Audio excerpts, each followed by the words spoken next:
a little wild, but What does that mean? it's going. What is what's wild about it? It just keeps switching screens like crazy. Well, yeah, because people are talking.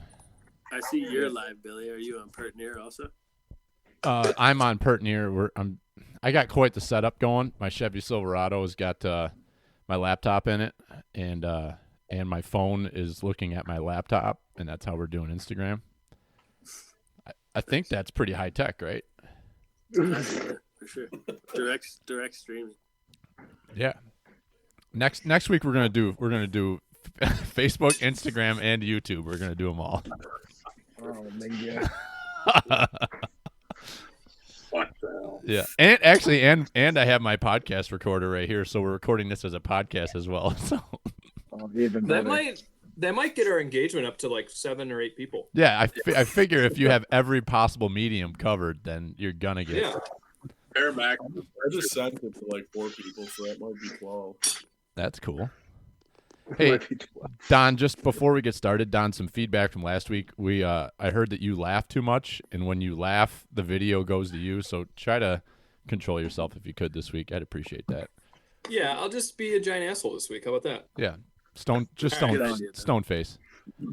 Well, I already am feeling, like a little bit more buttoned up. I wore my button-up shirt. Is there trout on it? Yeah, there is some fish on it. Nice. I just felt like, like I had to like have it this week, That I feel like you were really putting me out there on this one.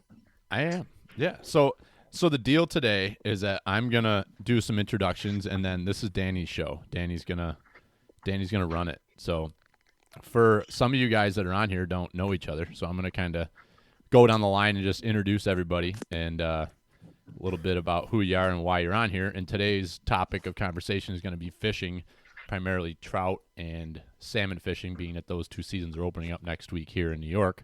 So on the video today, we've got Rob Herman. He's with us again. He was on last week. Rob is an avid fisherman and also a freelance photographer, does a lot of outdoor photography stuff. And Rob he's from the Ithaca area, but lives in Denver, Colorado. So what's up, Herm? How you doing? Good. And everybody knows Jimbo. We got Jimbo on today. He's just like me. We don't know how to catch trout or salmon, so we're hoping to learn something today. Big Jim. My least What are you doing? favorite subject is fishing, but we'll hammer down. Maybe I'll learn something. Yeah. What are you feeding tonight, Jim? BV. Ooh, straight BV, or you got squirt? I got some cokers to mix it with, Squirt.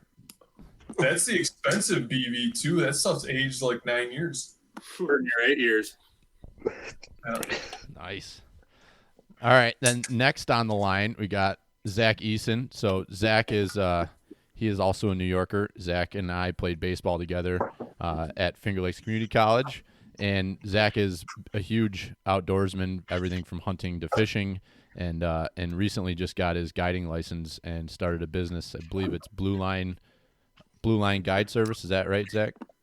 Blue Line Adventures Guide Service. God Yep. damn it! If I had my cell phone here, I would have gotten that right. And blew it. But Danny would have had that one. Danny would have had Valiant that effort, though, Bill. one. Yeah. It was. And so, Zach, what are you drinking? Larceny. That's an interesting name, alcohol, for a guy who's a cop as well. It looks like that's been done drank, not really being drunk right now. Well, I mean, it's Been done, right? yeah, it's been there. I got a bit left. Thanks, Jessica. We appreciate it. Next on the line, we got Jeff Jones. So Jeff Jones is also, it's kind of a theme here. I played baseball with everybody. So Jonesy was one of my best friends growing up. Went to high school together, played college ball together, as well as with Zach. So the 3 of us played together at Finger Lakes. And Jeff currently lives in the Rochester area and is he's probably one of his biggest passions and hobbies right now is fishing. So they're fly fishing for trout in the streams around the Rochester area. So Jonesy, what's cooking and what are you drinking? Not much, man. Thanks for having me on. You got some Jenny Cream Ale here. Hope you guys all can see that. So, yeah, excited to be on. Talk some fishing. Absolutely. That stuff makes Zayler's farts smell terrible. Jenny Cremel, Better than normal. smooth and clear as the waters of the Genesee. Mm-hmm. What, your farts? That's with like beer? some good old Jenny water, you know. I'm feeling so many Jeff Francoeur vibes right now from Jeff. Can you explain where these vibes are Jesus. coming from?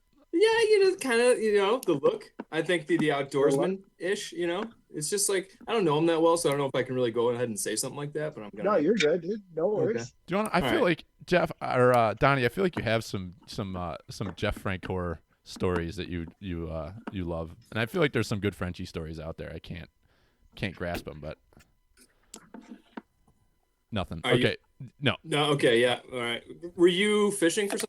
I was fishing, but as we discussed, I'm not a good fisherman, so I didn't. All right. Very good at it, right? No. All right, Donald, we're up to you. Donald was on last week. He is my brother-in-law. We also played baseball together. That's how I met him, and then that's how I met my wife. So that's enough of that love story.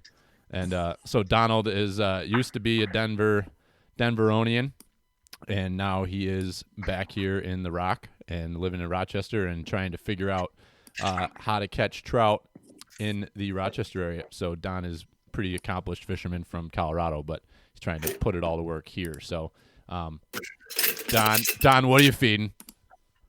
I got some extra aged kombucha on some rice. I'm just kidding. I am eating some Yingling. Oh, Ying Yang. This has been aged for 190 years. It's America's oldest brewery. Did you know that? Yeah. Yeah, it's a fact that we like to share about Yingling. Yeah. Yeah. Them meetings are so good. All right. It's got a nice can. That's why I'm drinking it. It is. It's a beautiful can. Got a nice can on it.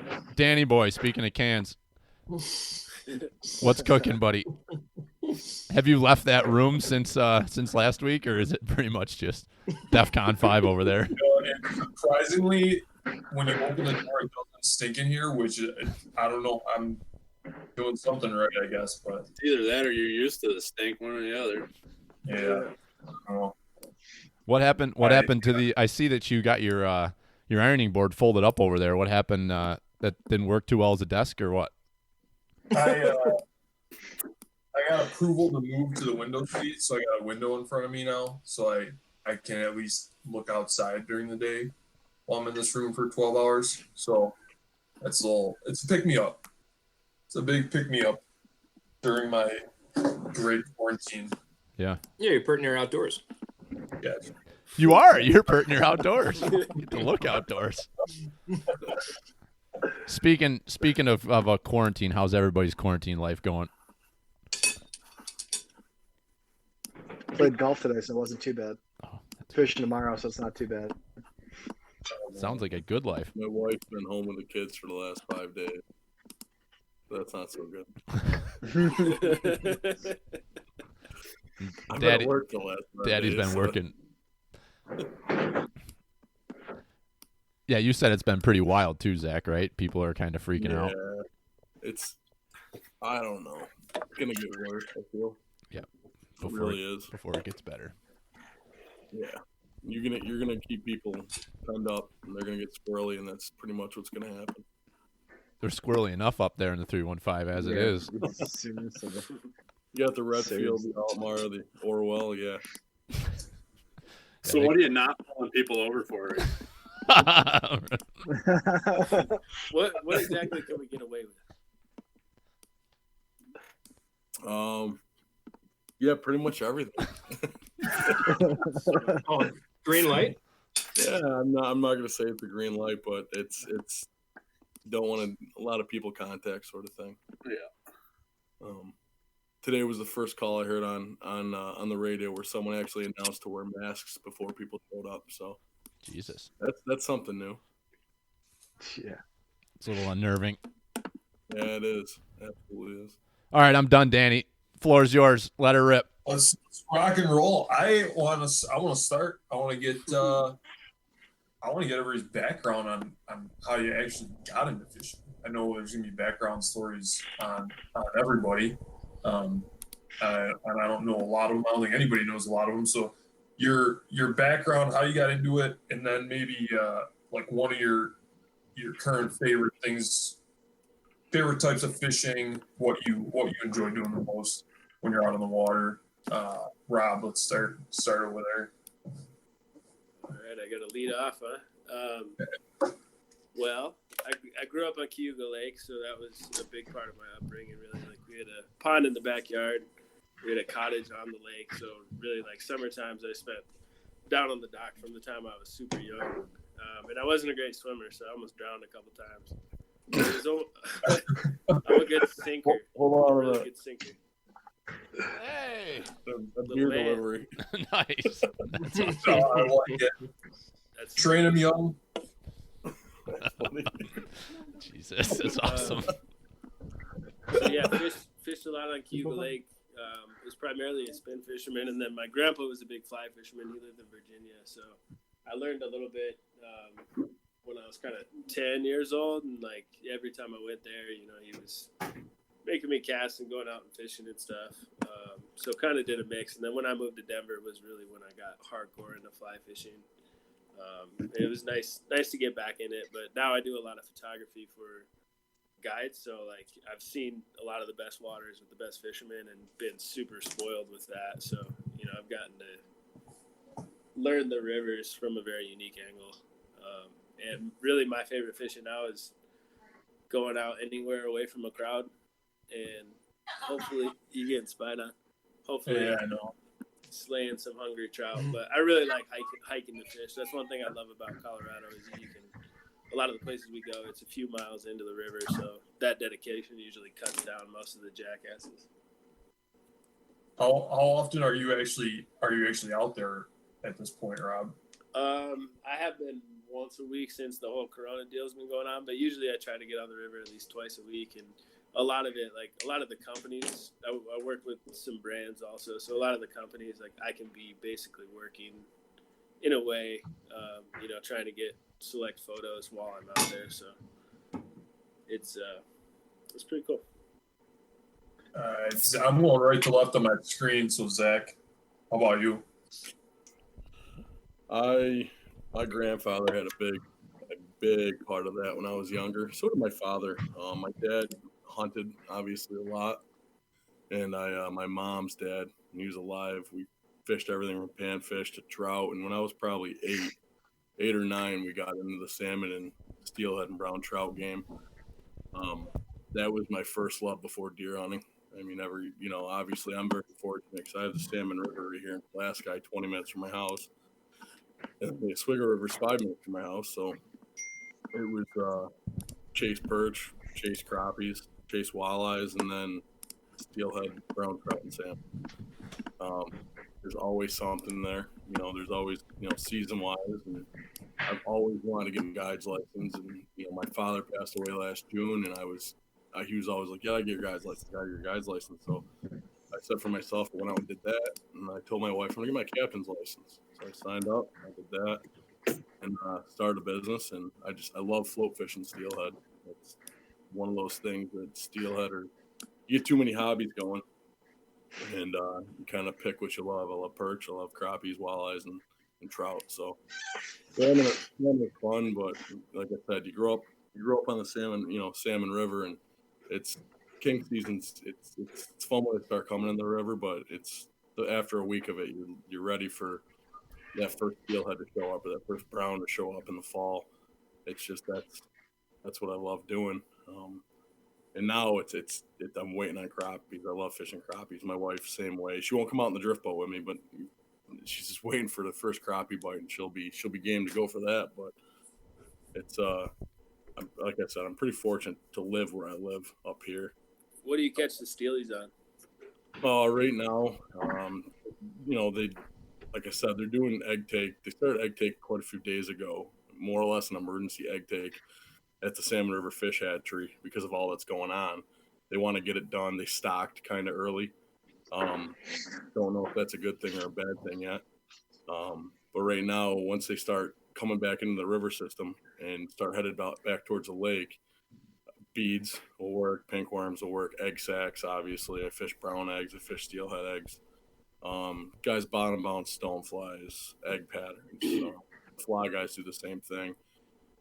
I like fishing beads and eggs. I'll fish eggs right now, but beads right now are pretty good. Single eggs, because all the steelhead, they're dropping their eggs right now. So it's go time, and it sucks for a lot of the businesses, the guys who full time guide and captain, because they're not making money.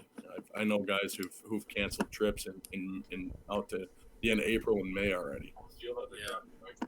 That's And it's one of those things. I've had a lot of calls on it, and with what's going on, I had a kid called me the other day about a trip this week, and I just, unless you're local kind of thing, I just don't want to go out that I hate to be that guy that brings someone up from downstate, or and God forbid that happen, but you never know. It's it's tough. That's tough. I know a lot of guides out here, and I don't know how they're going to be able to make it work this year, because this is such an important time for them. If this goes into the summer with the charter guys on Lake Ontario, this is going to hit hard, because there's guys with 80 plus trips. Yeah, and it's they run in doubles at the end of the summer into the fall. It's a big loss of income. It really is, and I'm fortunate to have the job that I have, and this is like my retirement thing. And I try to fish, at least my wife is really good about it. She's been great with me. I try to row the river, once a week, if not two, but if I once every other. It just depends on my schedule and the kids. But I've been up there quite a bit, so I just love rowing the river. The Salmon River's gorgeous. It's gorgeous from a drift boat. It's one of those things. What kind of boat are you rowing? Me, I have a driftwood. Adrian Wood builds them. I was the first person in New York State to own them. So I was the guinea pig. So when he built it for me and sent it up here, we had a lot of stuff with the paperwork. Oregon, you can buy a boat in Colorado, bring it back to Oregon, and register it for $90.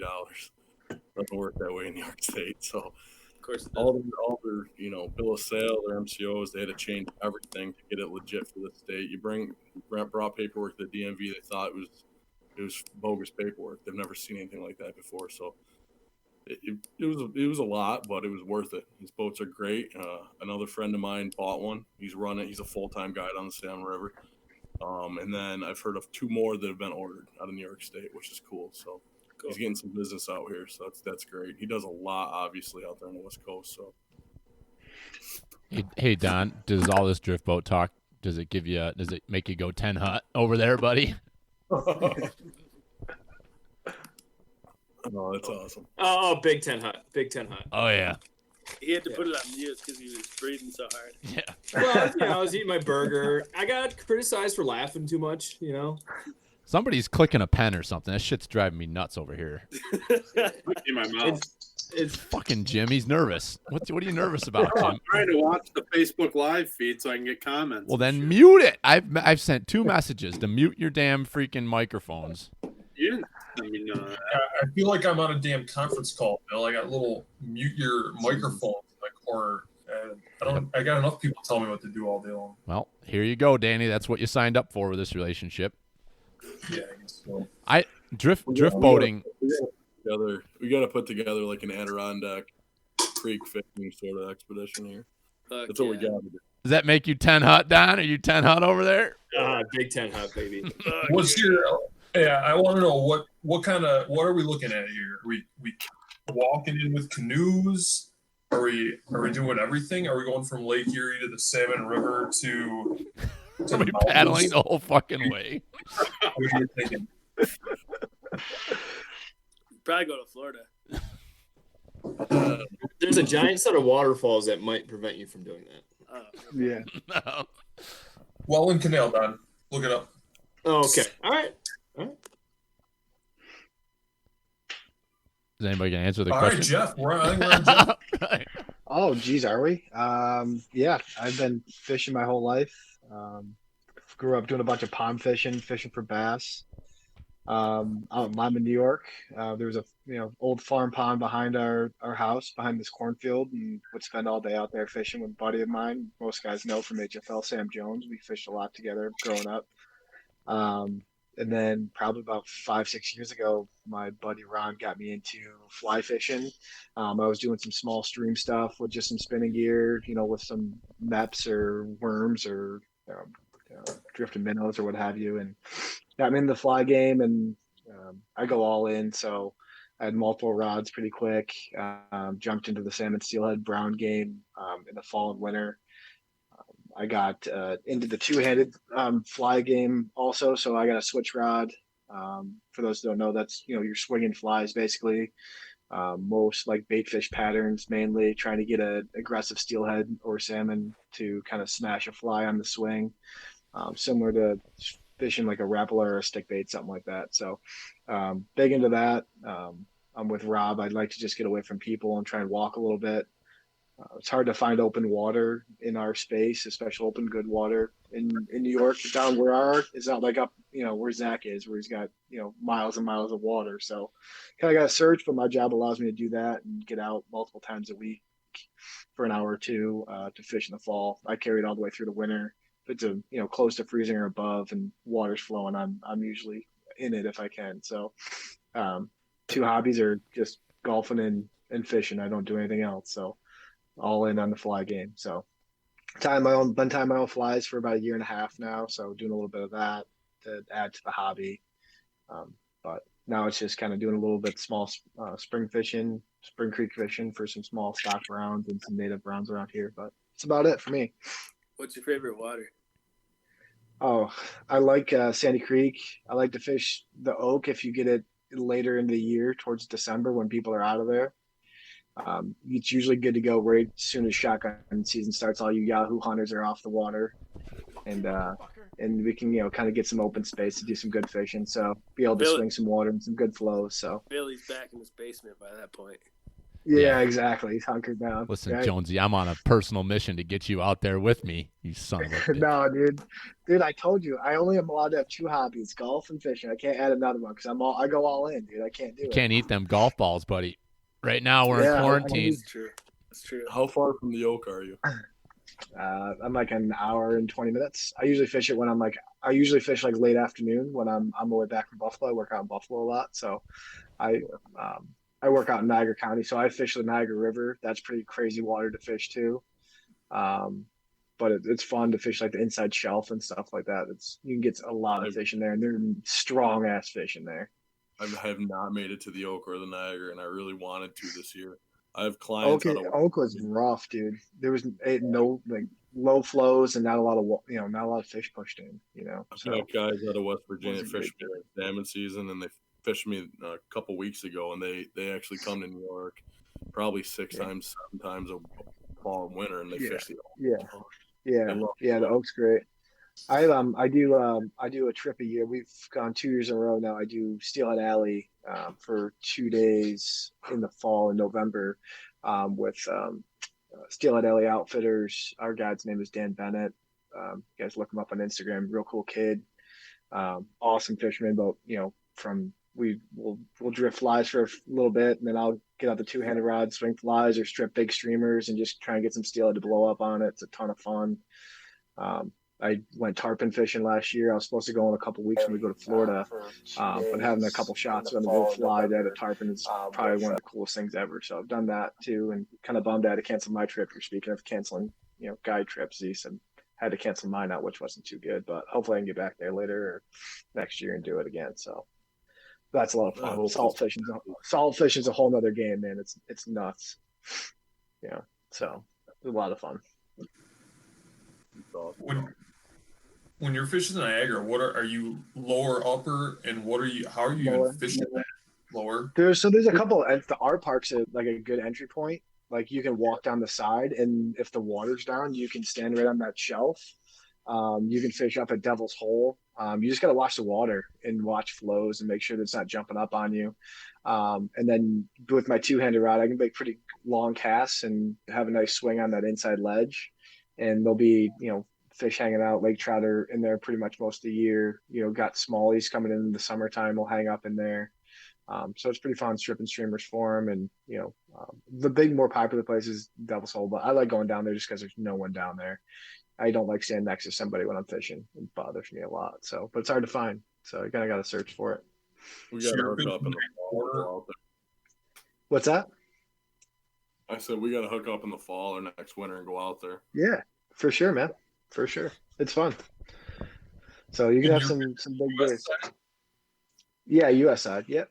Yeah, Yeah. it's the Lewiston Art Park is where it is, and Yeah. there's a couple other spots that you can get down to. Devil's Hole is just a hike to get down there, and then walk back up. I mean, you can see watch videos on YouTube of guys getting stuck down there and having to climb over the ridge to get back up and get out of there. They're stuck down there, so you just gotta watch water. That's all. Really gotta pay attention. It's scary.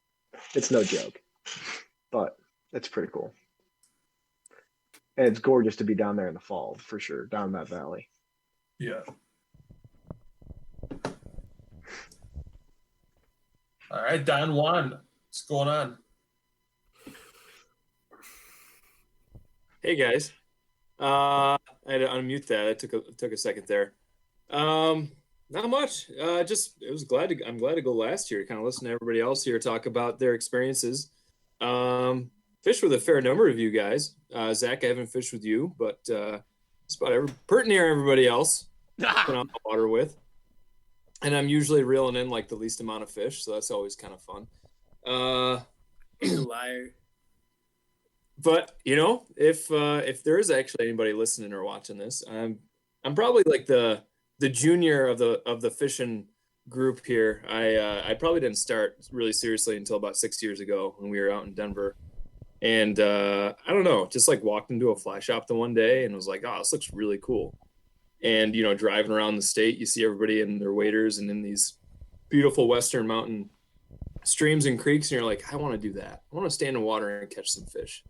And so I went in and I just bought like a little Reddington whatever $100 setup and figured I would just figure it out. I didn't know anybody that else that could really teach me. And it's pretty fucking tough if you don't have anybody to kind of give you some hints. But it was really like, I think that was the fun, was like not having anybody that could like make you feel bad at it. Like you're just like, I'm going to be really, really bad at this for a while. And so you just kind of grind it out. And, just little by little, all of a sudden, like those information floodgates open and you start to pick up some things. And that's when you really start to love it. So it took me a couple of years, but then I was like, wow, I'm never going to stop fishing. And then out west, it was like there was so much water. Then you just start looking at the map and you just start thinking like, where am I going to go? What am I going to do? You can go anywhere. You just look at anything that's public and you're just like, there could be a hole there. Let's just go check it out. It was just a great excuse to like spend a few hours on the road and spend a few hours standing in the river and just, God's grace is you hold a fish at some point. And it was just, it was one of those things where it just became like truly like the best pastime in the West. And, I think that like, and I think that can hold true here too. I'm finding it like now that I'm back, it's like, a lot of people hunt. I don't. So it's like, well, what am I going to do to get outside? And you can go to a park and you can play with your dog, but there's still streams. And, although the access isn't as high, you can still get out there. So, yeah, I just kind of got into fly fishing and I haven't really experienced with like really anything else. There's some like bass pond fishing growing up, but, so I've never really like, it's a lot of like, Colorado's kind of taught me to kind of be the technical fisher that you need to be sometimes. So like little, size 20 whatevers, and just kind of take your time and do his due diligence. So, yeah, it's been a lot of fun just getting outside and doing that. So yeah, now I got to figure it out here. I don't know. Jeff, you talked about Sandy Creek, and I've been up there a couple times this week, kind of like after work, some kind of late afternoons, and Yeah, it's a fun time to be fishing right now. yeah, it's beautiful outside. It's great, and there's not a lot of people out, which is nice. What did you catch those browns on, Don? So both of those browns were actually on like size 20 like midge patterns, which is stupid. I know like a lot of people are swinging big flies and egg patterns right now, and that's awesome, Don. You need to apply Colorado to that. Yeah, so I just kind of got the feeling. I was later in the day and I kind of hit a couple popular holes that I think a lot of people had been through. So if there are fish in there, it probably had already passed up a lot of egg presentations and streamer presentations. So I figured I kind of had to go different. So I figured, it was warm enough when I was fishing that there was some bug activity. So I figured there was probably some big bugs and some little bugs. So I just kind of had like a tandem setup and yeah, just hooked into a couple that were kind of hanging out where you'd expect them to be hanging out. But Yeah, they that's nice. yeah, I took the little flies pretty aggressively, which was Well, cool. it's always nice when they hammer those little ones. Yeah. Well, you got to expect too. They've been in the water a long time, so especially if they're just dropping back.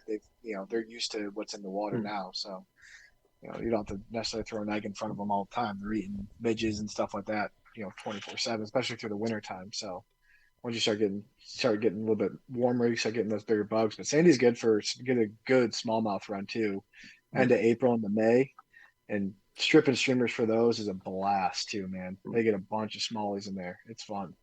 Can you for us Pertnear fly fishers, can you explain what a streamer is? Yeah. Hold on. Let me get you. Oh, I love show and tell. I fucking love show and tell. Yeah, so Bill, We got to get you guys up here. the slang term Who's is the streamer? We got to get you up here and throw. Yeah, I want to do something. I'm getting bored over here. Can you see it? Pertnear, see it? You got back up with it a little bit. Yeah, you're a little too What close. makes that a streamer? It's just a baitfish pattern, is what they just call streamers. So it's just Doesn't look like an egg sac. It's not an egg sac. Jeez. It's called the carpet spider. YouTube it. YouTube. I've seen one of those before. A carpet spider. Yeah, so streamers are just a longer shank of hook, and they're tied to usually imitate baitfish or maybe crawfish. But I have it tied on a shank. If anybody can see it, I have it tied on a shank, and I have it just like a trailer hook on the back of it. So as it swings, fish eats it, whether it's from the face or whatever, you get caught, catches the trailer hook in the back. So allows a little bit more free motion of the fly to move through there. That articulated is nice. That's an articulated streamer, Bill. That's awesome. I didn't know. I've heard people talk, and that's the thing. Like you guys, it's interesting. And that's tied by Jeff right here. I tied it right here in 28 Rothbury Circle in case anybody wants to know my address. That's awesome. Well, thanks for putting that out there. We're all going to be standing outside your house trying to get you Corona tomorrow.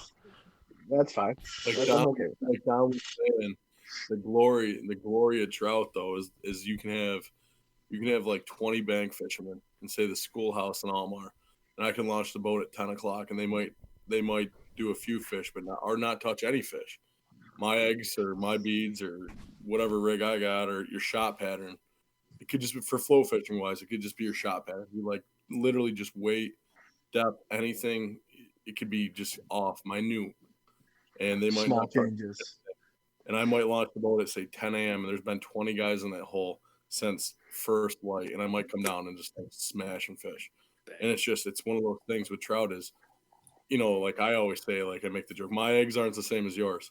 So it's like whatever I might tie an egg sac with, or you might tie a fly with, your egg pattern, to Don's pattern, doesn't matter. He might fish a hole for 2 hours and not touch a thing. You might show up and in 2 minutes hook 3 fish. And that's the thing with feeding them, Bill. Yeah, that's how it goes, man. That's why we fish. It's the hunt. But Jeff, you're talking about smallies. Yeah. When the smallies running. Typically, like they'll start to push in late April, early May, is when you'll start to really see them come in there. Yeah, dude, come on, let's do it. It's fun, man. They're mean, man. They're mean up in the river too. They chase stuff like crazy. They'll eat eggs. They try and catch all the little fries when they hatch, so the little small fish when they hatch, and they just blow up my bait fish. It's crazy. Right. It's fun. There's guys who will run trips if they release water on the Salmon River. Guys will literally go to Douglaston all summer long just to fish small. That's all my. So the guy that we fish with in PA in Ohio, he's actually going to Michigan to work for Schultz Outfitters, guys who fly fish. Mike Schultz and Schultz Outfitters, and he's going to be one of their guides this year. And he's going to be doing smallmouth fishing and pike fishing all summer long, and that's like his favorite thing. Is fishing for smallies with big streamers and getting to chase and blow up on stuff in the rivers, and he catches some big ones. So check out, Dan Bennett on Instagram. I'll text him and tell him I gave him a plug today on Pertnear Outdoors. So, but he catches some cool stuff. So God willing, with all this stuff, I hope this summer when they do it, I'm going to do it in the drift boat as much as possible. Obviously, Dude, for sure. You got to be up there on Salmon River. You got to be crushing smallmouth up there. Well, that's what I'm saying. Guys run trips in the summer when they do a water release. If you can get the boat, you might have to walk the boat here and there because it does. Right. It drops down. If it's under 300, it's touchy. It's like empty. Right. Yeah. Some guys just, they don't care. They'll whack their boat around. I rode it in 350. It's not that fun. Yeah. It's fun, but it's not that fun. You're fishing. What's your favorite flow, Zeus? Like, what's a good flow rate up there? Well, this winter, I really have done good in 1200. At 750, some guys hate it. 750 to 1,000 is good. It seems like every time I fished in 1200, there's just enough water where the fish are kind of spread out in the pockets. Yeah. There's more pockets to hold fish, so you can fish more. So when it's low, it's under 500. The fish, they'll group up in those deep. They're all stacked. Right. Well, the thing is all the boats are there, all the bank guys are there. Everyone knows that there's fish in those holes. Yeah, you probably have to moor around those holes, don't you? Yeah, and the thing is I would love to see some of the deeper holes in the salmon. After seeing how many fish are in the hatchery right now, it's silly. It's unreal. I'm at the hatchery, every other day. Go up there. It's crazy, but. I have a question. Can I ask a question? Yeah. What, you guys are getting all freaking mathematical here. What do these numbers mean? We don't know what this means. That's what this whole point of this podcast, education. Sorry, man. So we're talking about flow rates of the water. So Salmon River releases water, so it runs at different CFS. So if it's higher or lower, like if the Oak puts a bunch of water and releases the dam, it might blow it out at 700. Like Cattaraugus Creek down in your guys' area in Erie, like if it gets over 600 CFS, it is mud. It's blown out. It's unfishable. So different rivers can handle different amounts of water, and they fish better at different amounts of water. So probably Z said like 1,200, and it's dropping back from 1,200 to like 1,000. When those fish know water's going away from them, they kind of put on the feed bag and it'll eat better. So that's why, like, I fished Salmon River at 750, and it was dropping even lower. And when I was up there for salmon season, and the fishing sucked. Like, the water was super clear. There wasn't a ton of water in it, and they didn't have enough tough room for them to push up into the river, so they didn't push up. So fishing at that 1,000 to 1,200 water would allow fish to have more movement ability and stuff like that. So turbidity. And Billy, turbidity is what they can see in the river. It's the visibility. If you look at it and it's mud, it's high turbidity. And the same thing with like a Swiggle. If it's above 5, a lot of times we won't fish it. You know what I mean? But when you go down to the Jenny, I have buddies that fish the Jenny, and they're fishing the Jenny in like 30 turbidity or 40 turbidity. Mud. It's literally the fish are used to it. They're used to it. That's how they fish it. Like that, the Jenny goes up to 200. You know what I mean? Swiggles, if the Swiggle gets to like 10, I won't even bother because that's too dirty for us. You know what I mean? So in the Salmon River is nice because it stays clear. It's cold water. It's gin clear, cold water for the most part. If you get, like Trout Brook or Orwell or whatever, they'll get some runoff below like the trestle, but not a ton, unless it blows out, like Jeff was saying. If it goes super high, then yeah. Well, that's like the thing. Like we don't have a ton of freestone water in our area, as in like our side of Western New York. Like up north where he's got Salmon River is completely freestone. There's no mud on it. Where the Jenny is literally just a mud trench. It's all it is. So, I mean, if you get any type of water flow, you're just going to get all that mud release. But those fish are used to it, even though you don't like looking at it. It's not seeing, you can't really see what you're doing. You're getting snagged up a lot, but the fish are definitely more used to it. That's why a lot of people will go to like Oak Orchard and stuff like that has more of a cobble bottom until you get down into the frog water down just before the lake, or even like the Burt Dam. Fish in that area, it's a nice hard bottom. That's why you'll get people in there because it can fish longer. And people are kind of stack up in those spaces that get better on the fish. Yeah. So one of the general rules of thumb is when the water gets high and dirty, you typically go big and darker. Is that kind of Zach? Is that kind of what you've seen, and Jeff, what you've seen? When that water gets high and those flows increase, you'll have to go a little bit bigger and darker. A lot of times, yeah.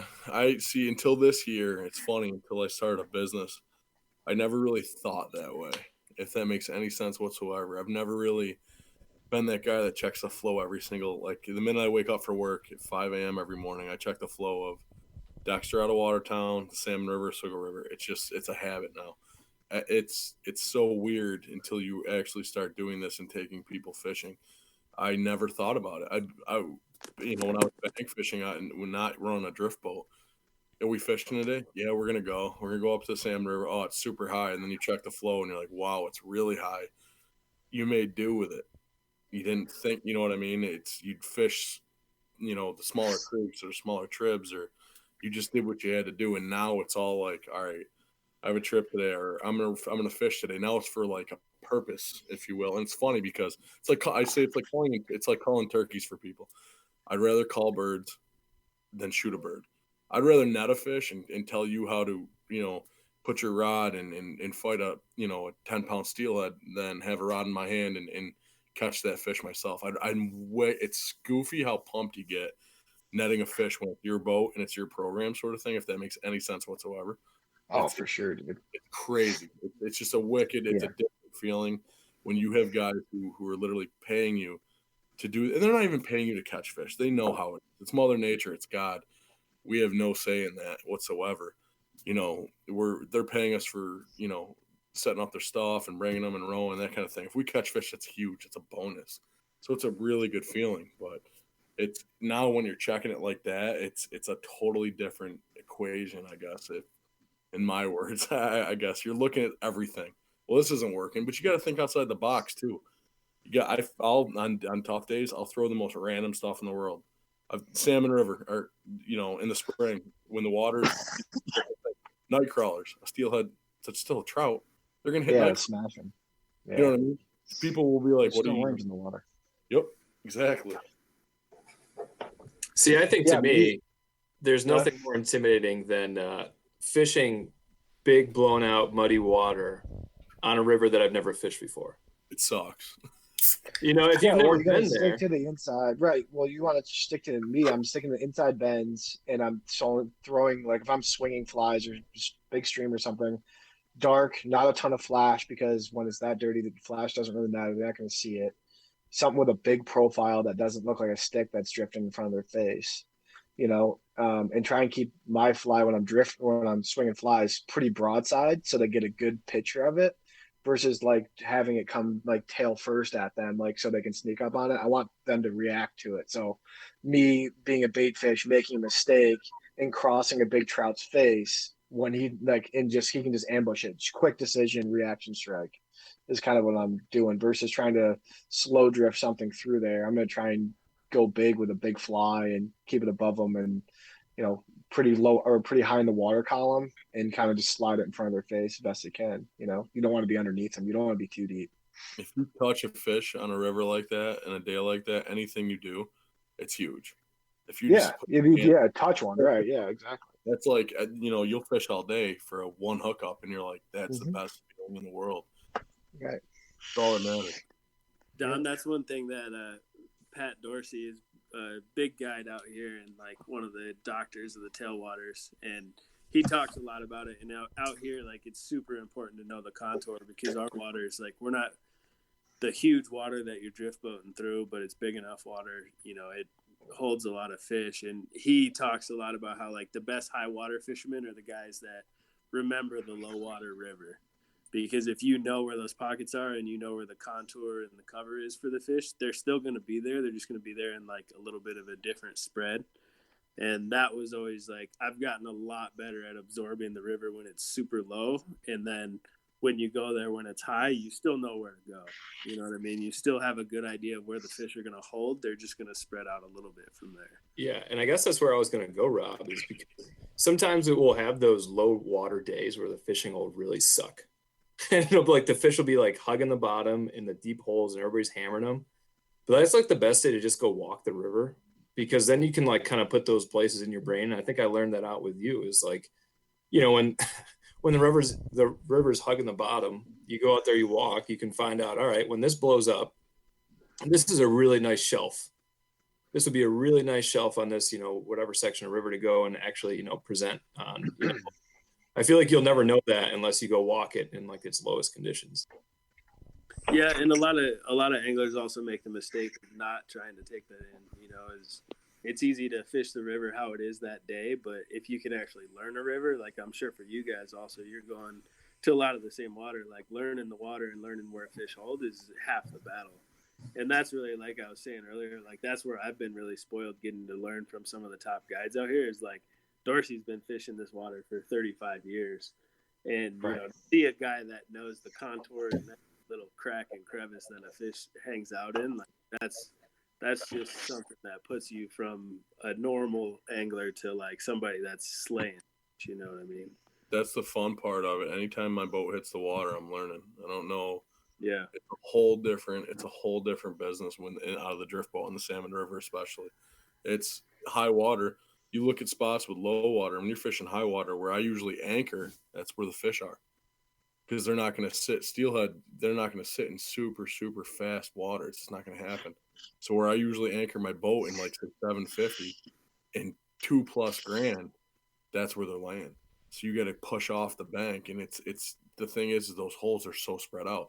And like I was getting to earlier, it's like I would love to just see how many fish are in these pockets in that river. You can say like, oh my God, you're fishing a big hole in the Salmon River, big deep hole. Oh, there's 100 fish in there. Is there? I don't know. You go up to the, like I said, you go up to the hatchery. It's scary. There's so many fish in there. It's crazy. It's like Ontario. So it's you just wonder how many fish don't make it to the hatchery.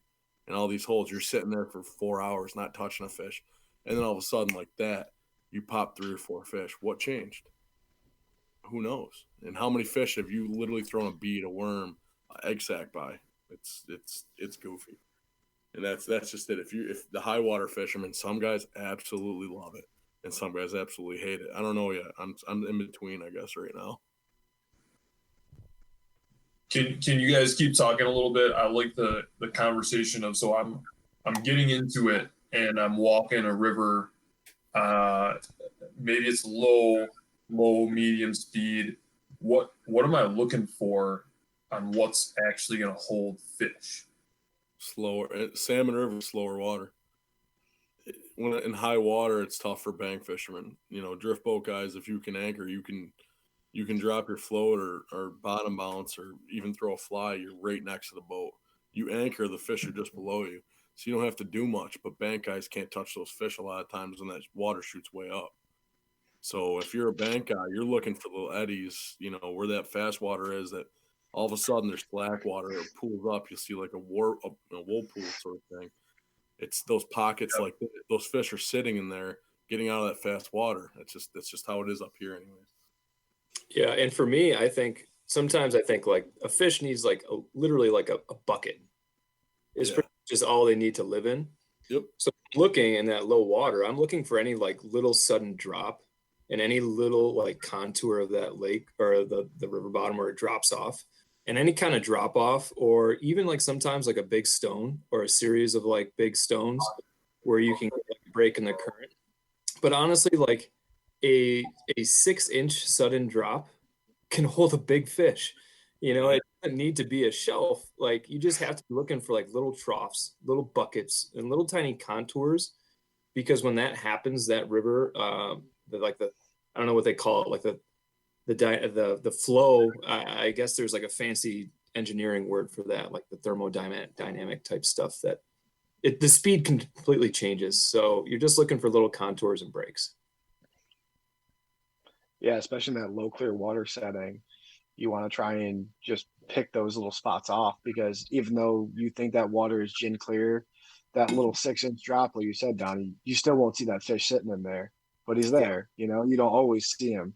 Half the time you don't. And I'm not really good at spotting fish, but some people are just amazing. And I'm like, dude, I don't see that, but you're telling me to fish there, so I'm gonna fish it. Because you can see it, but I can't. So, that little change is all you're looking at. Looking forward, just a little, kind of, even if it's like a side cut.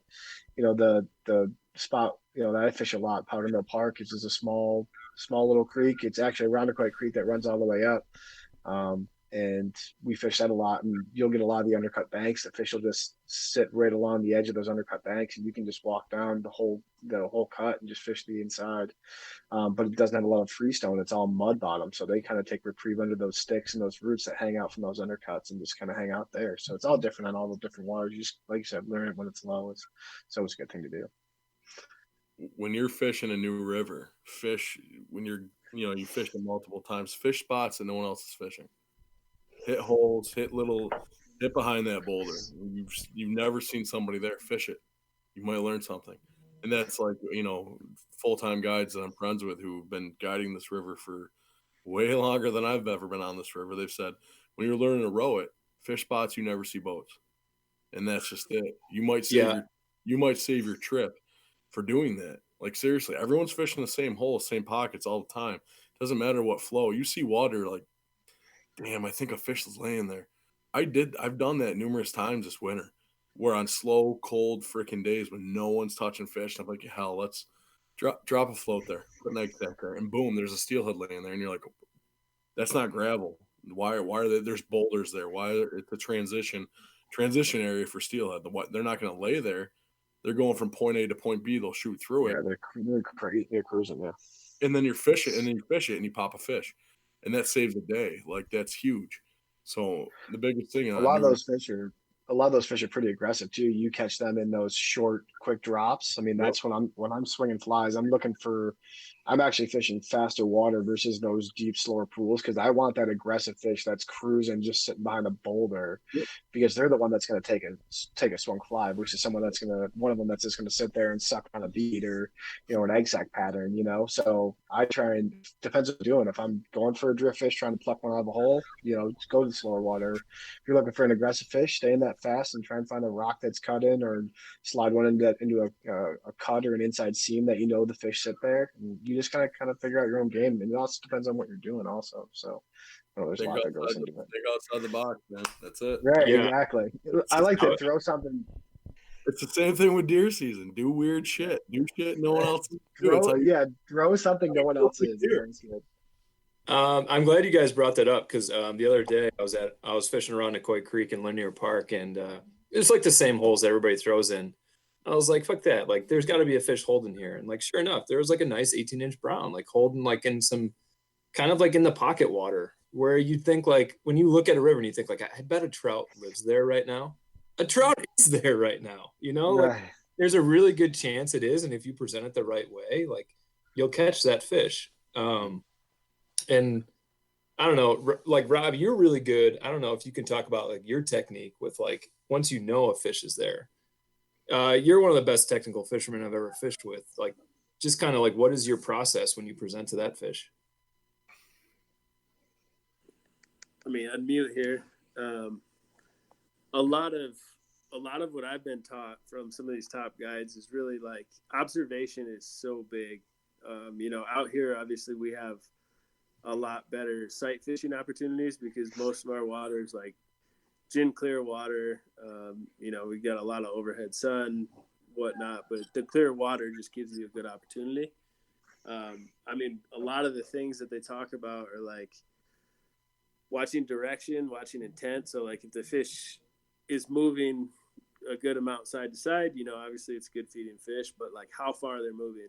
Also, a lot of fish, one thing that blew my mind when I first moved out here that Pat Dorsey taught me was a lot of the fish will feed off of one eye. And so these fish out here are super picky when they're in that clear water. They get a good look at the flies, and a lot of them will eat directionally one way. And so, if you give it enough time to watch a fish eat enough bugs, a lot of times you'll see, okay, he's tipping to his right, he's eating a bug, and he's coming back to his pocket. And so being able to see something like that and taking the time to observe it is a huge factor in catching that fish because they are picky. And for most of them, like for a good mature trout, your first 3 drifts at that fish are probably your best opportunity to catch it. It's just like a big buck. Like your first day on the tree stand is the best day to fucking kill that big buck. It's the same thing with a fish because, they're educated, they're big for a reason. They're not, the big, beautiful, sought after one because they're stupid. They're there for a reason. And so, observation is a lot of it, and like just kind of watching the fish, seeing what their tendency is. One thing that I've had to get a lot better with is bugs. They're pretty picky out here, so they say obviously match the hatch. Like if you can match the hatch, usually you can get them to eat. That's one thing that, like, you know, Don, you are actually better with the bugs than I was. I feel a lot of it, like I feel like I kind of learned the flies more or primarily before learning the bugs, which is probably the backwards way to do it. Like if you're doing it, getting into entomology is really cool because you kind of learn like, okay, this is what they want to eat, so this is what they should eat. But that's really a lot of it. One of the guys I got to work with his name's Matt McCannell, and he's a big fish hunter. He only hunts monster fish, and he'll literally he'll watch the fish for 30 minutes before he casts at it and make sure that the one cast you get that's right in its kitchen is going to be the right one. And you know, that's not necessarily the way I fish, but to see somebody do that and like take the proper care into making the perfect cast and the perfect presentation, that goes a long ways when it comes to picky fish. And you know, like the way when you guys swinging flies is a lot different because you're trying to get them to, like, you know, get pissed off and have that reaction where they just have to eat. And a lot of times little bugs, that's more like habitual. They see a little bug and they're like, oh yeah, I'll turn 3 inches to hit that and come right back. And that's your eat. It's pretty cool you guys are fishing out there. If I lived out that way, it would be, it's my dream. It's one of those things. That would definitely be a fly fishing, no doubt. Yeah, there's some cool water to drift too. I fished the Colorado one day last week and there were already people drifting it. But Oregon, Washington. I'd love to do an Olympic Peninsula trip one day. I know a buddy of mine did it a couple weeks back, and it's crazy. Yeah, we talked about that last week. There's some really good floats. I'd like to do the Henry's Fork, or you know, up in Montana. There's so much good water to float.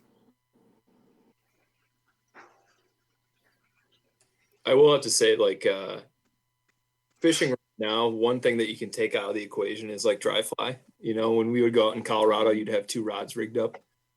One like dry fly setup or a dry dropper, and then like another, you know, nymph rig. And you come back, you know, and it's like, well, you can trade your dry fly for a streamer setup, I guess now. You can go streamer and you can go nymph rig, and that's probably really your 2 options right now. I don't know. But it seems like it's, you know, this is like my first full season fishing back here, but it seems like a pretty sweet time. Like you got bait fish pushing up. You got browns that are coming up to feed on those. You got browns that have wintered over coming back out. You got steelies working up. You kind of got like a lot of different directions and a lot of stuff going on. It seems like it could be kind of, to me, it's like a little overwhelming to figure out, you know, what are you going to throw? What are you going to target? And kind of where you should target. Yeah, it gets a little crazy for sure. But there's definitely some opportunity for some dry fly fishing once you get into May and stuff. If you go fish like Owaka Creek and stuff like that, there's definitely those fish, especially in Spring Creek, which is a little runoff shoot of that. They'll pretty much only take a dry because the water is like super clear because it's spring fed. So that's pretty technical fishing up there. But you'll get some dry fly opportunities here and there, which is pretty fun. But yeah, I'm sure it's nothing like Colorado at all. You can throw a size, 10 stimulator in front of them and they'll smash it, because they'll think it's a grasshopper or something. But Done they're not. like pulling the 3-weight out and getting fine with them. Yeah, no, that's not happening. That's not happening up here. Bro, but they will take a dry. Just get the 8-foot noodle rod out and drift that night crawler, and it takes it all There you the go. way. Actually, that's a good question for you guys. What size rods and what rods are you throwing? I run a 10-foot 4-weight for my standard trout rod, and then I have a 11-foot switch rod, and I have just a 9-foot 8-weight. That's all I pretty much run. What brands are you working? I have a Fenwick Atos as my 4-weight. I run all Allen reels. And then my switch rod is an Orvis Clearwater switch rod. And I have an OPST Skagit head on that. And then my 8-weight is an Allen rod. And I have an Allen Kraken reel on that.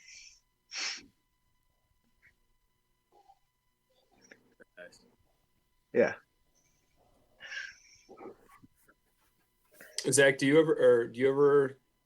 I mean, do you fly fish much out of the boat, or is it a lot of just? I've had some interest. Yeah. Got a couple buddies up in Altmar who that's all they do, and in Altmar we have a fly fishing section there. I mean, it's fly fishing only. It's some of the best water on the river. It drives me crazy. I wish I could run a float through it. That's what it is. But I used to fly fish quite a bit when I was younger. Again, with my grandfather back when I was my teens. I fly fish quite a bit. I got rid of all my stuff. I wish I didn't, and I've just been. It's one of those things like you pick your hobbies. Like, what do you want to get? What do you want to do?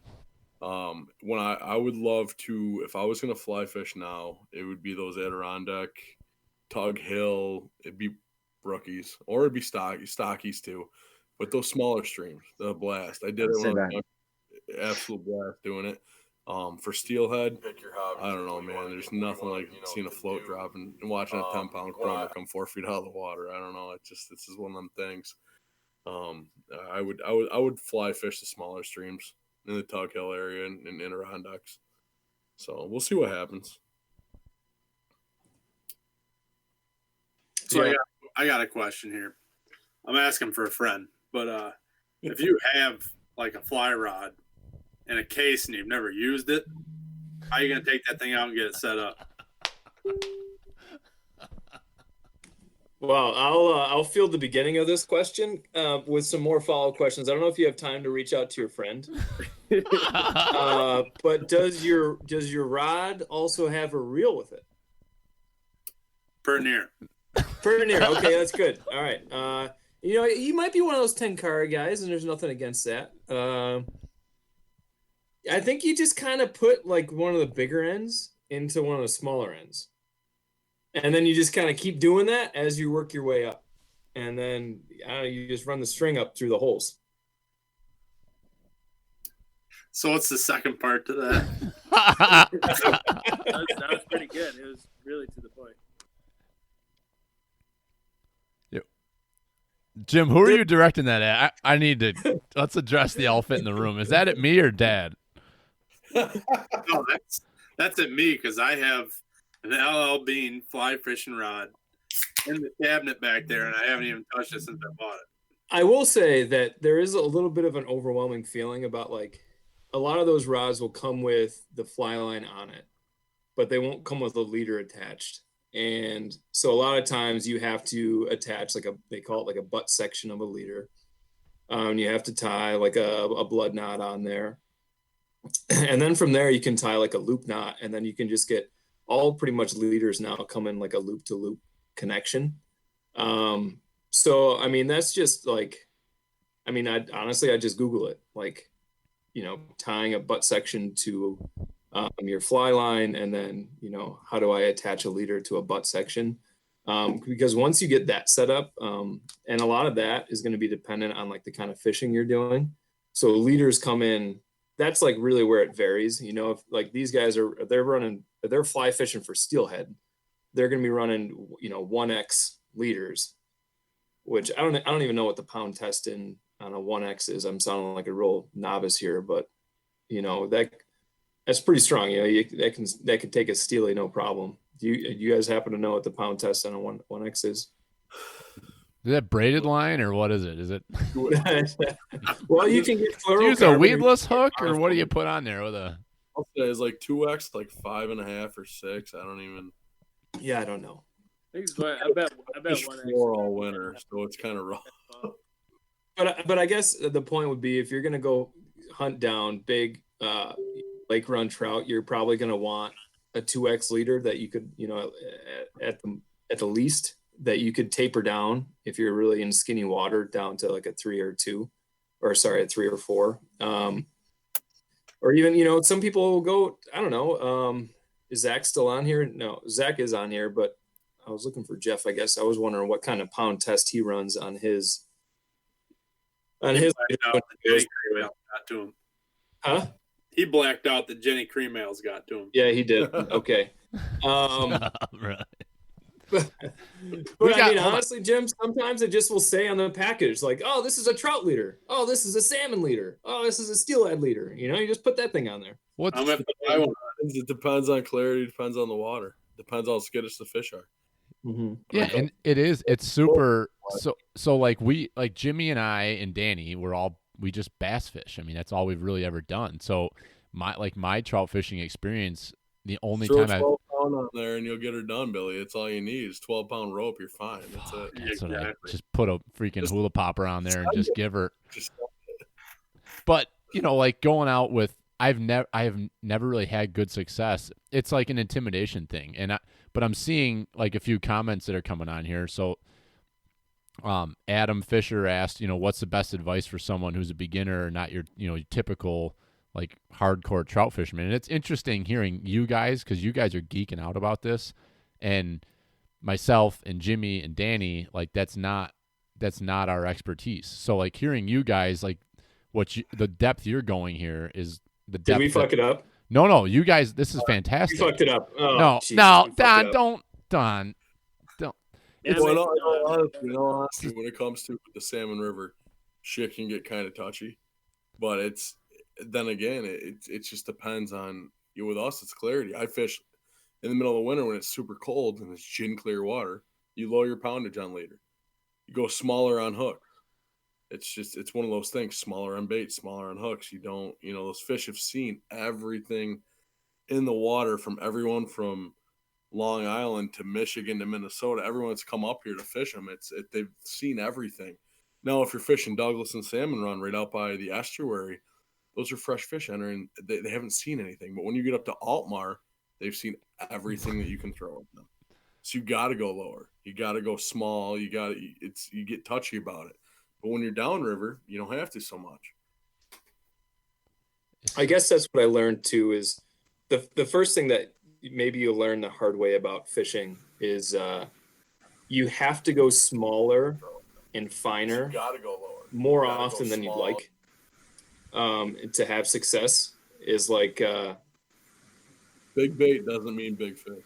Right. You can fall into that like trap. That's bullshit. And that's not a true statement. I throw the biggest shit I can at bass, and that's the only way God. Oh man, you trout people are so freaking.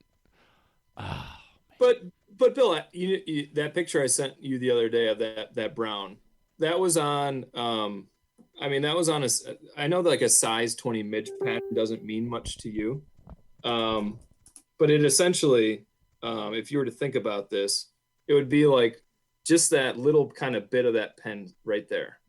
Like that's about how big it was, that bug that I caught that fish on. So when you're fishing, and that's kind of what Zach was talking about, this was really clear, thin water. So you kind of had to have this like really thin, small, delicate presentation.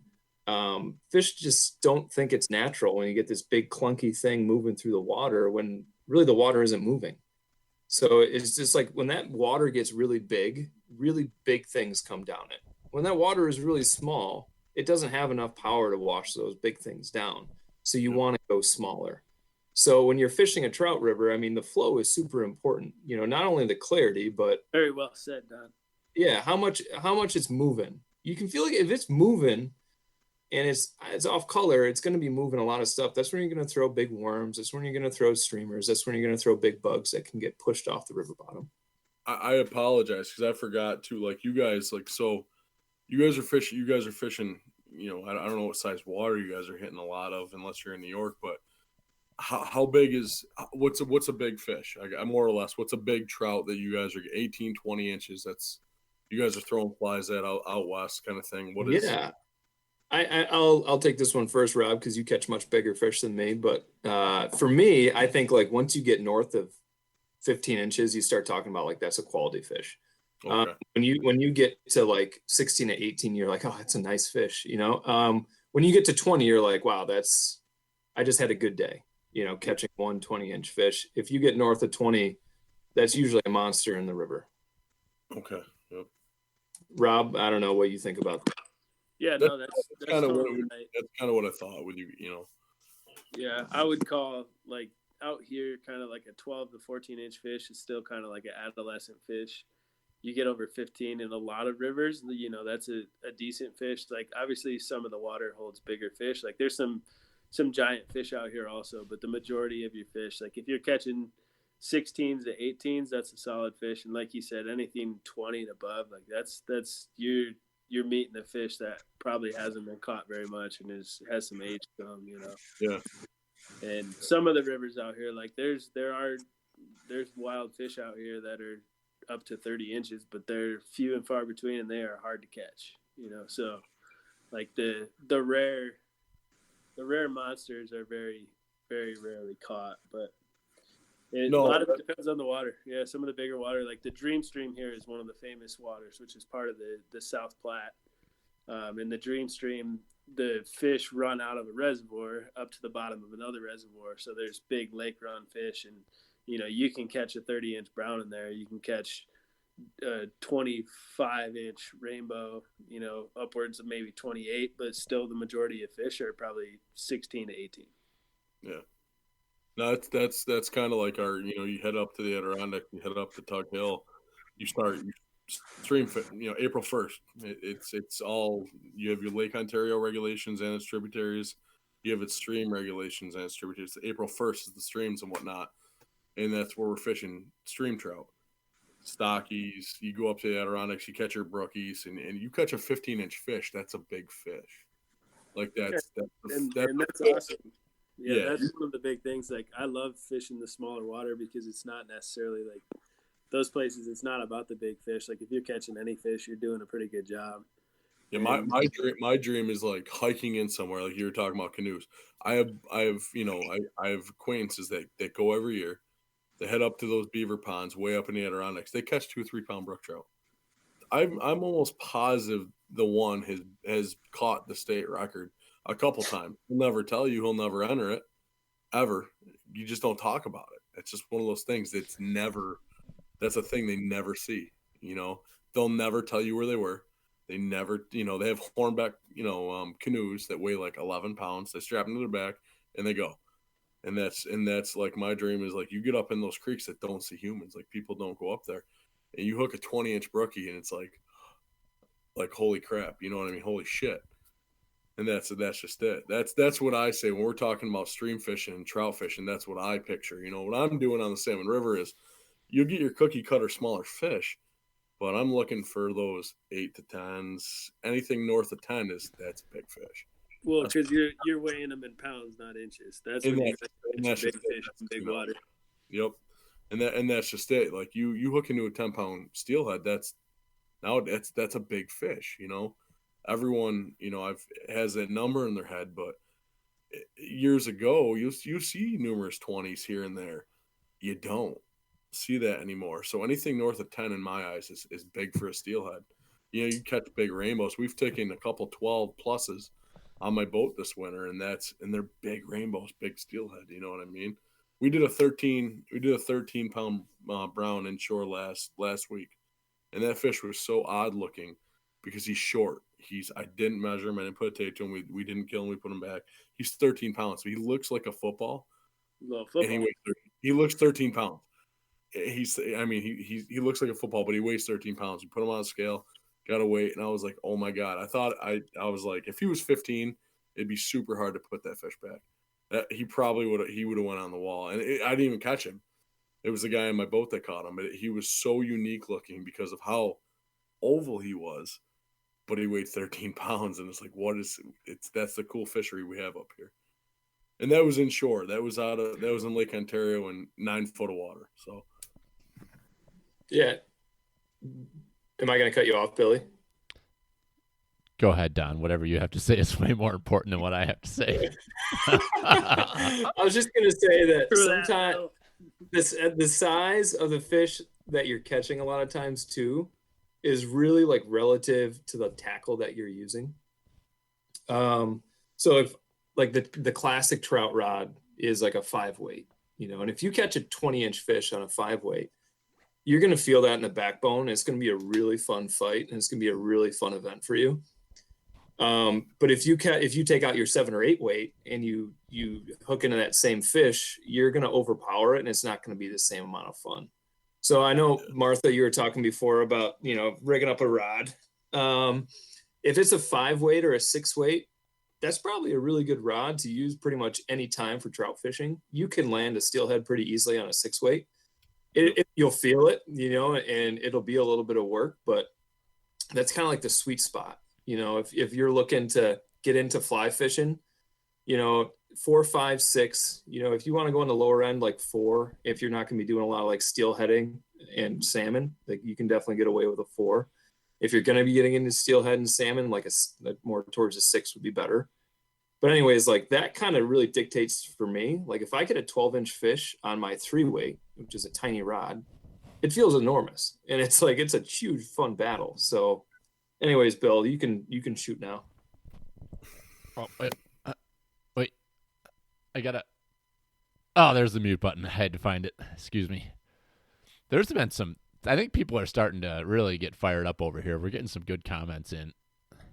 Ben Kelver and Pat Mester on, and I think they're bullshitting us. I think that's what those two are. I don't think they would do that. I know those guys. I don't think they would do that. Okay, so important question from Pat. Have you ever tried dynamite? Okay. The other question is from Ben, this guy named Ben Kelver. I hear he's a real Time out. Okay. I want to address Pat right now because I think Pat Mass, I'm looking at you right now. If you're still watching, I think number 1, you would love fly fishing until you died, and I think number 2, you'd be one of the world's best. You could be the world's best. With that half a finger, he could freaking peel that line off. You could do it. Well, and I agree with that statement, Don. But I was being serious. I think the guy, Pat, let's go out west. Let's go. In a month, let's just pack our bags. Let's just go. And I don't think Pat ever saw those Indians that were on top of that mountain when we were going through that canyon that one time. He was looking, but he never saw them. And then I got a bone to pick with Kelver because Kelver, I hear you were talking some shit today about the fact that I was doing another Thursday night Pertnear podcast and you were not invited and you were a little bit fired up because you were trying to do your own thing with the boys. So if you have an issue, come straight to me, Kelver. So that's that.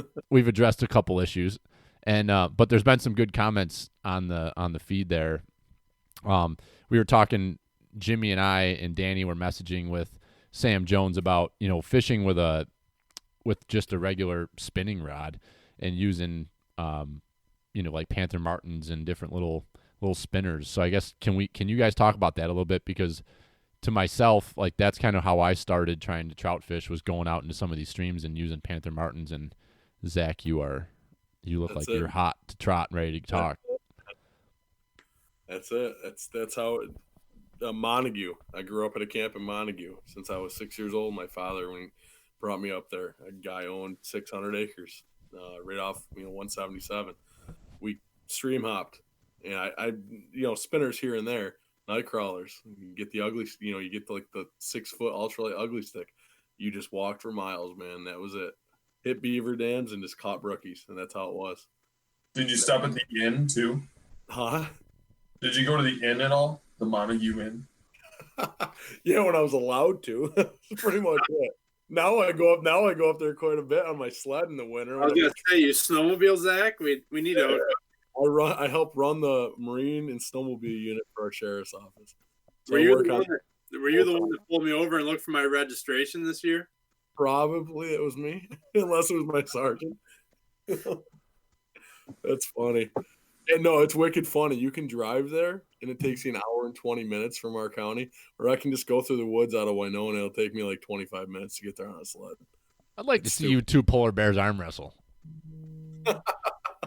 I think Martha and Jessica it could be a hell of a freaking barn burner over here. Next Thursday. Sounds like a showdown. That's what we're going to do next Thursday. Yes. 6 feet apart. Beat them. Oh, gosh. So I guess let's talk a little like strategy using spinning rods and approaching. So around us, there is some bigger water right off of Erie and off of Ontario, but if you're fishing some of these smaller streams, like I'm familiar with Naples Creek. Like, what do you guys recommend for somebody that's trying to go out in some of those smaller streams that are maybe a little bit of stock, but also some natural run coming off the lakes? Like, if you want to go out with a spinning rod, what do you recommend? Bottom mounts and egg sacks. If you're not going to float fish, bottom mounts, egg sacks, night crawlers. That's it. You'll catch trout. Night crawler is going to catch trout over anything, especially stockies. When it comes trout season, a worm. You don't have to go crazy. You go to Walmart right now and spend $20 and go out to any stream in New York State and catch your limit of trout. That's the great thing about it. You're going night crawlers over salted minnows? Oh, steelhead like salted minnows though. Are we talking trout? We're talking trout. You up there in that big water. I'm going down the road to fish stock trout in the local stream. You're going night crawlers? Night crawlers all day. Oh, corn. Try corn. Yeah, the beautiful thing about east, like back east, you can fish bait anywhere, like whatever. So if you want to fish bait, you can do it on a fly rod if you want. But I would say, if you're gonna go do that, pay attention. Like you're gonna be either, high sticking it, where you're gonna be having a lot of weight and you're trying to bounce on the bottom, or you're gonna be running it under an indicator. But either way, what you want to have happen is you want whatever you got on there should be running at the same speed as the river. All right, so your presentation, real or fake, has to be going the same speed as the river. So you can't let that river dictate that your fly or your food is going to go faster or slower than it needs to go. So you are kind of in control, and you want to make sure that you're steering that rod and you keep that, whatever it is, going the same speed. I have those guys out of West Virginia that fish with me. They fish smaller, like how you guys do. They don't. An 8-pound fish is a huge fish, and some of those streams out there in the mountains, they do get them. Not a ton. You get a lot of those 1, 2s, and 3s. They actually run smaller center pin setups out there, and I've never, until this year, I want to do it. I want to hit some of those northern streams with floats. And they do it all the time out there. And they run smaller 10-foot, 9-foot, even smaller with smaller center pin setups, float rods for these fish. They crush it. And I've never until this year been like, oh my God, I can run up to the Adirondacks and do this in some of these streams and fish for brookies that way. And that's just it. I want to do that this year. And I've never seen anyone else. I know people do it. I've personally never seen anyone do it here in New York. But out in West Virginia, these guys do it all the time. And I would say also, if you're going to go ahead and do that, trout aren't going to hit like a bass hit. So if you're a typical bass fisherman where you're like waiting for like the huge hit and then you set, like don't wait. Like you are going to feel a smallest little tick. Even if you're running a salted minnow or a night crawler, they're not going to always slam it. Like trout is literally just going to turn its head and just pick it. So if that happens, if you feel like anything happened with your line, any kind of tension change, like you got to set the hook. So for a lot of trout fishermen, just set it. Boat just stops. Fish, like you said, they just turn their head. That's it. A steelhead, a 10-pound steelhead will do that. You're fishing a salmon river and your float's going, it just stops for a minute and turns sideways. Fish has it. It doesn't mean he has to pull it under. It doesn't mean anything. You got to be on top of it. I think that was one of the biggest things for me fishing with Donnie out in Colorado was, Donnie's very good about when he's hanging with me to like coach me up to catch fish. And he's always like, you gotta, if you think it's a hit, just set the hook. And if you don't get it, then you just, throw it back out and make the same run. And I think that's one of the things you get so. Hook sets are free. They are free. I love that. That's so true. A lot of it's the Michael Jordan or the Wayne Gretzky, right? It's like you miss 100% of the shots you don't take. Yep. And that's a lot of it. Like, quite honestly, the 3 biggest fish that I've caught in Colorado have been all on size 24 flies, which are like you could fit at least probably 10 of them on your fingernail. And they were all hits to where my indicator was going the speed of the water, and then it just slowed down just for a second. and it didn't even tick. It didn't even go down. It just slowed down. And I hit just because like I knew it was a fishy spot, and that was literally like all three were pretty much the same way, the same strength. Like you would never think a big fish could eat something so subtly, but they were literally just this quick little slowdown, and boom, there's a fish there. Yeah. You literally can Google. I know it sounds wicked stupid. You have to make fun of me if you want. You can Google trout feeding or steelhead feeding and watch, from underwater cameras. They don't move much. And you watch a fish hit a bead. They're just sitting there, and it's just like, oh, there's a bead. Or there's an egg. Like, they don't, you know what I mean? When you have wicked, wicked cold water, and we're fishing days like, when you'll launch, it's -10 in the middle of winter up here. They ain't doing much. So if you're putting it in front of their face, they're sitting there, and it's just boom. And that's what, like he was saying, your float stops. Why not? You can cast out again. It doesn't cost you anything. Why not? Yeah. That could be the biggest fish of your life. You don't know, and that's the glory of fishing. You have no idea what's at the end of that line. You just got to keep feeding them. I would say that that's also what's nice about fishing in low water for two reasons. You know where like the fish are going to be holding, so you know exactly when to be ready. But you also know, like from fishing in low water and clear water, how fast things take to drop to the feeding zone. So when you cast this heavy thing, like it's going to take 1,000, 2 1,000, 3 1,000, whatever it is to get down to a certain depth. And when you can see that in clear water, you can translate that to like shitty water.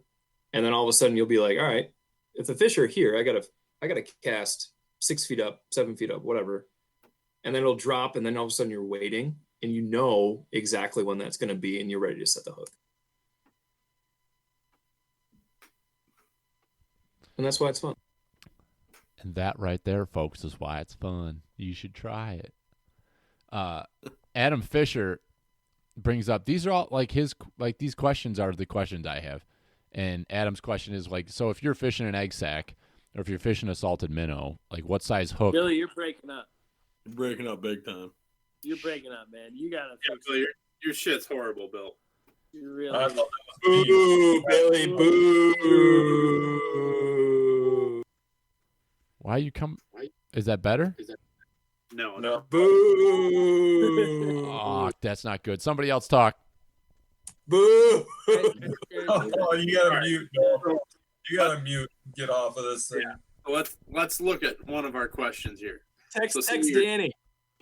So say you're setting up one of your spin rods to go out and trout fish. Say you're using an egg sack. Say you're using whatever.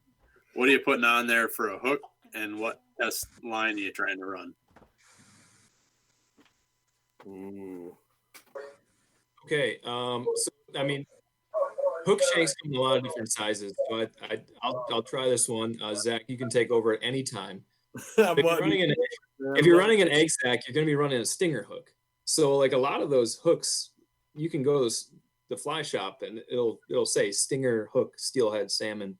And a lot of those are, I don't know what size those would be, like size 6. Somewhere you've seen size like 6 and 10. I don't know.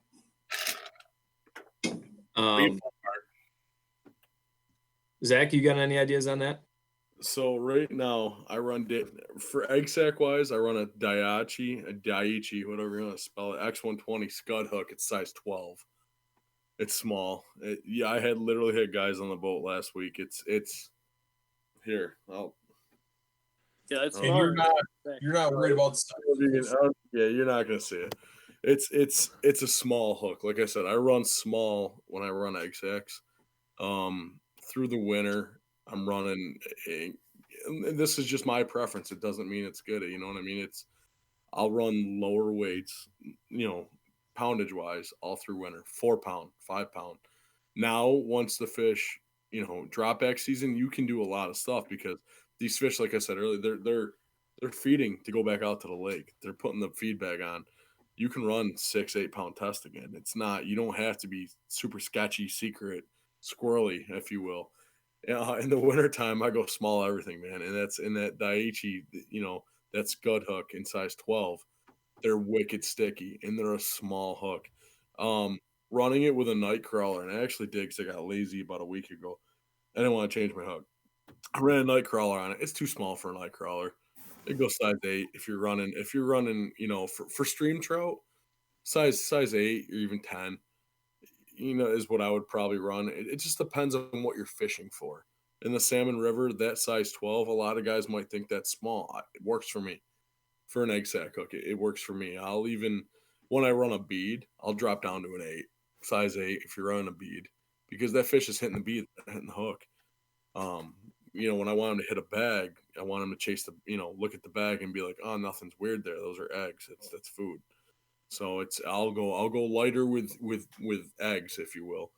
But when it comes to beads, I'll go up. Pink worm, I'll run that Daiichi, same thing. Smaller hook with a pink. Berkeley makes their power bait pink worm. It kills fish here in the salmon river. It's weird. Like in the middle of winter, you wacky rig it. You can rig it any way. Under a float, steelhead love the stupid thing. It's just one of those things. But I'll run smaller hooks for that. But when I go to a bead, I'll go bigger.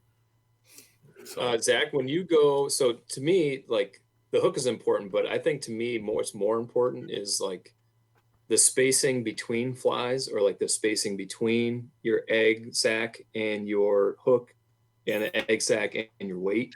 So I know that like varies so much based on the water speed and the water depth, but do you have like kind of like a base setup that you typically use like on those bigger rivers for that? So I don't run any trailer hook, if you will, on anything I run, pretty much. If I'm running an eggs, if you were to come on my boat tomorrow, I was going to hand you an 11-foot float rod, and you were going to run a float, with a bag. Usually, I try to keep my last weight on my shot pattern. So when you're float fishing, you want your bait, literally, to be downriver. That's the first thing you want downriver. It's the first thing to be in the fish's face. So you're going different. You go your float, and then you space it out. Usually for me, I'll go 4 inches in between weights, depending on how much weight, and you'll space it out so that you're literally, when you're going downriver, your line looks like this. So your bait's down here, your float's up here. Your line is literally going down, and you check your float. You keep a little bit of pressure on that float so that your bait's the first thing that's in the fish's face. That's what you want. If your float's going downriver like this, and your bait is kicking, it's all fucked up, if you will. At that time, you got to really check that float. You got to check weight. That's where shot pattern is weird. Like you can run one shot pattern on a Saturday that kills the fish. Go back on a Sunday, you won't touch anything. And if you move your weights in just any little direction, it's all of a sudden, oh, there's fish there. They'll start biting. It's crazy how touchy things are just to put that egg sack in their face that makes them bite. It's weird. I tend to keep my last weight 18 inches, at least 18 inches from my hook, even with a bead. Sometimes you'll change that. It depends on the water level. If it's super high, you gotta get down. Like it is what it is. But if it's super high, the watercolor might be a little darker, so you can get away with a little more. If it's lower and it's gin clear, you want to let that bait be way out here and your last weight out here. So you want that fluoro, and that's why I use the lighter line. I'll go 4, I'll go 5, and like I said, could that be too light? Yeah, I use a lot of Drennan products. I'll use Drennan 5-pound, Drennan 6-pound, Blood Run 4 or 5-pound. It just depends on brands. We haven't talked a lot about brands on here yet, or if we are, I mean, it's self preference, I guess, what we've always used. But I try to keep my last weight at least 18 inches from my bait, even when I'm float fishing, on the salmon river, especially. A Oswego River, I can get away with more. It's dirtier, it's deeper water. Depending on where the fish hold, you might fish the middle of the Oswego River. It's 9 feet, and you go 40 yards to your right, and it's 20 feet. So it's a different fishery. It just depends on the fishery, I guess. Did I hear you say you could run a wacky rig on trout? Literally. Oh, that's my jam right there. All I'm saying, man, it's just a Berkeley power bait pink worm. Just wacky rig it and float fish it down, and steelhead love it. Nice. They love it. The Browns love it. It's anything, and that's how a lot of guys. If you guys were gonna come off and fish this summer, the water's right for smallies. We'd float fish worms. We'd float fish pink worms. We'd float fish. Fly guys love it because smallies crush flies. And, poppers, anything like that. A lot of fly fishermen come to our river all summer long to fish for those smallies because they hit the shit out of flies. And they can have a ton of fun on the flats down in Douglaston, any of the holes.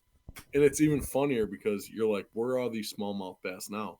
You'll catch them all the way up to Altmar. Where are they now? How come you don't see them now? And all of a sudden, warmer weather pops up. There they are. It's a weird fishery. It's crazy. When you say you're float fishing, you're floating your bait or your jig, or you're floating. You've got a float on your line. You have a float on your line. Usually, you'll run.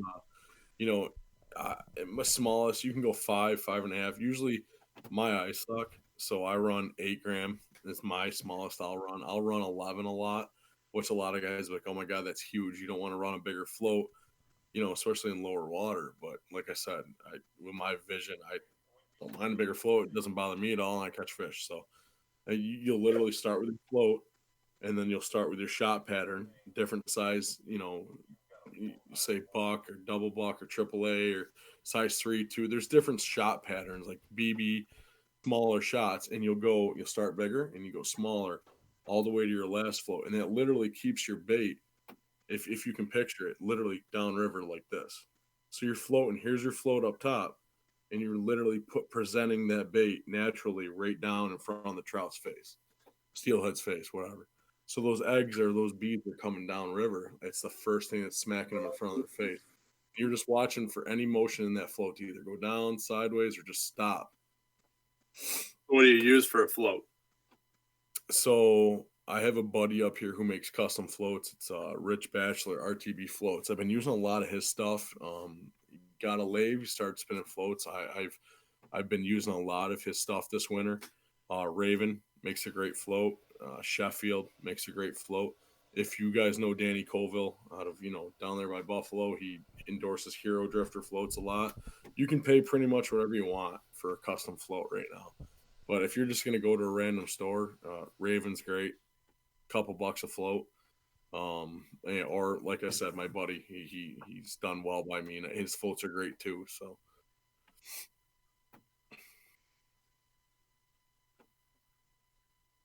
And I think those floats are great, over like a regular bobber, that just gets you vertical. That gets that line pointing straight down to the bottom of the river as fast as it can. And I think, how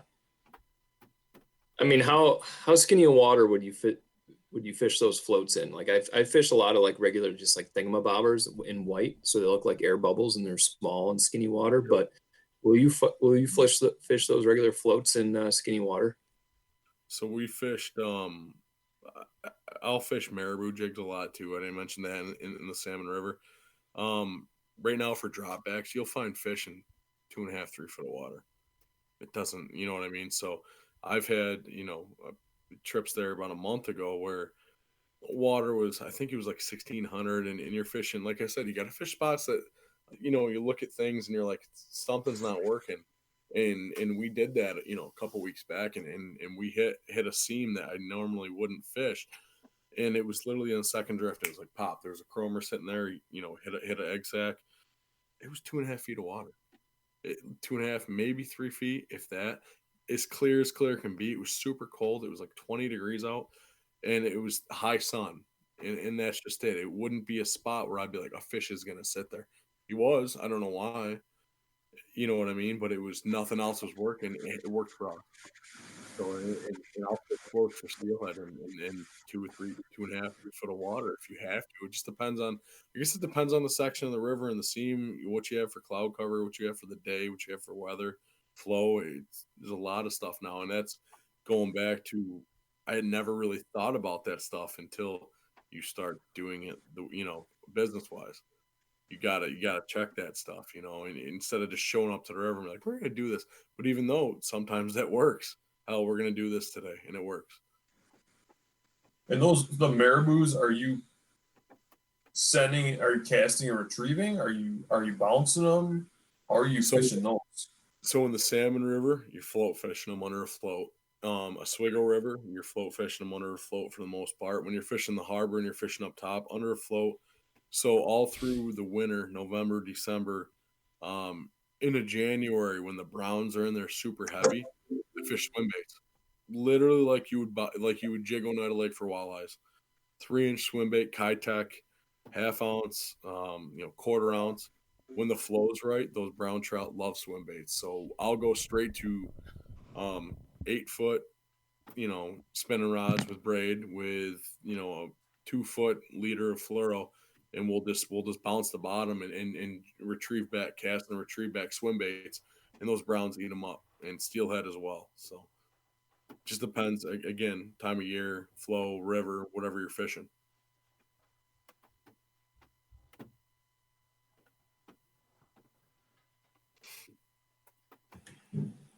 We lost our moderator.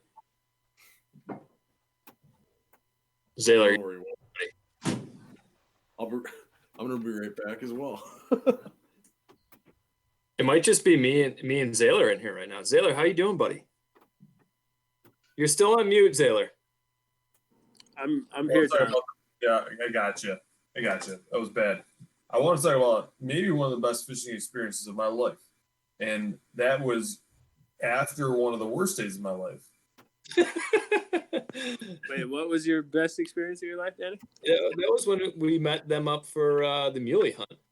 Took Zaylor Creek in, and we caught some. Oh yeah, cool. 2018. Zaylor, you had a cutthroat on in that river. I don't know if you remember this. It was underneath. There's a tree crossing the river.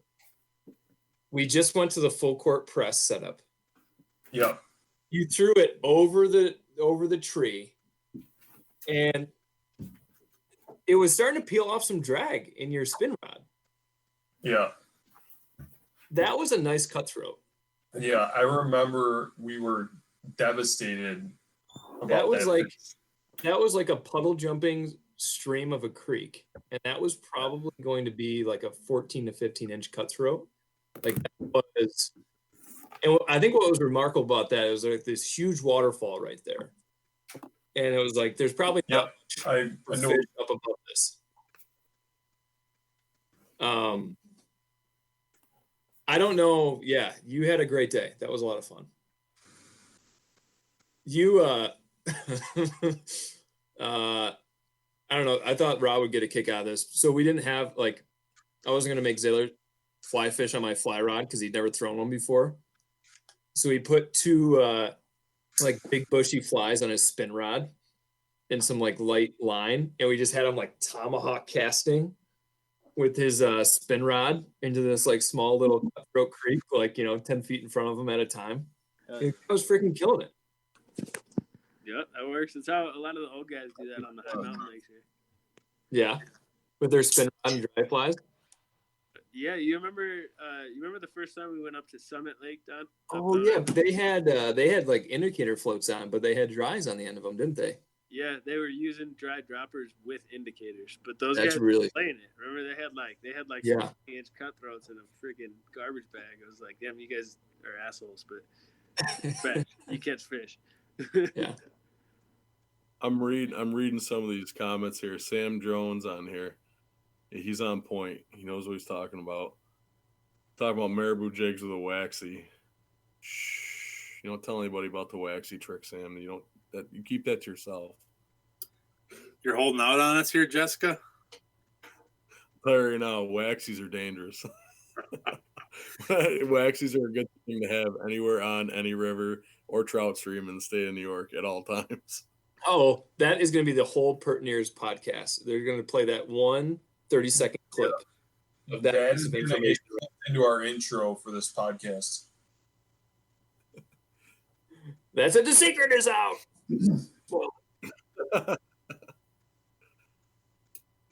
I think we lost our chief podcaster. Yeah, it's not too often you lose him. To not hear his voice is really strange. Yeah, where'd this guy go? Is he at least watching on the live feed or what?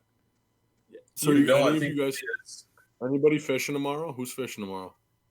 I'm actually going to take a half day and go fish tomorrow. I'm going fishing tomorrow. Oh my God, I hate all of you. I'm going to go up to perch tomorrow. Jumbo perch? You're going for perch? Jumbo perch tomorrow, guys. Where are you going? Secret spot. Cayuga. I'm gonna fish Cayuga tomorrow. I am.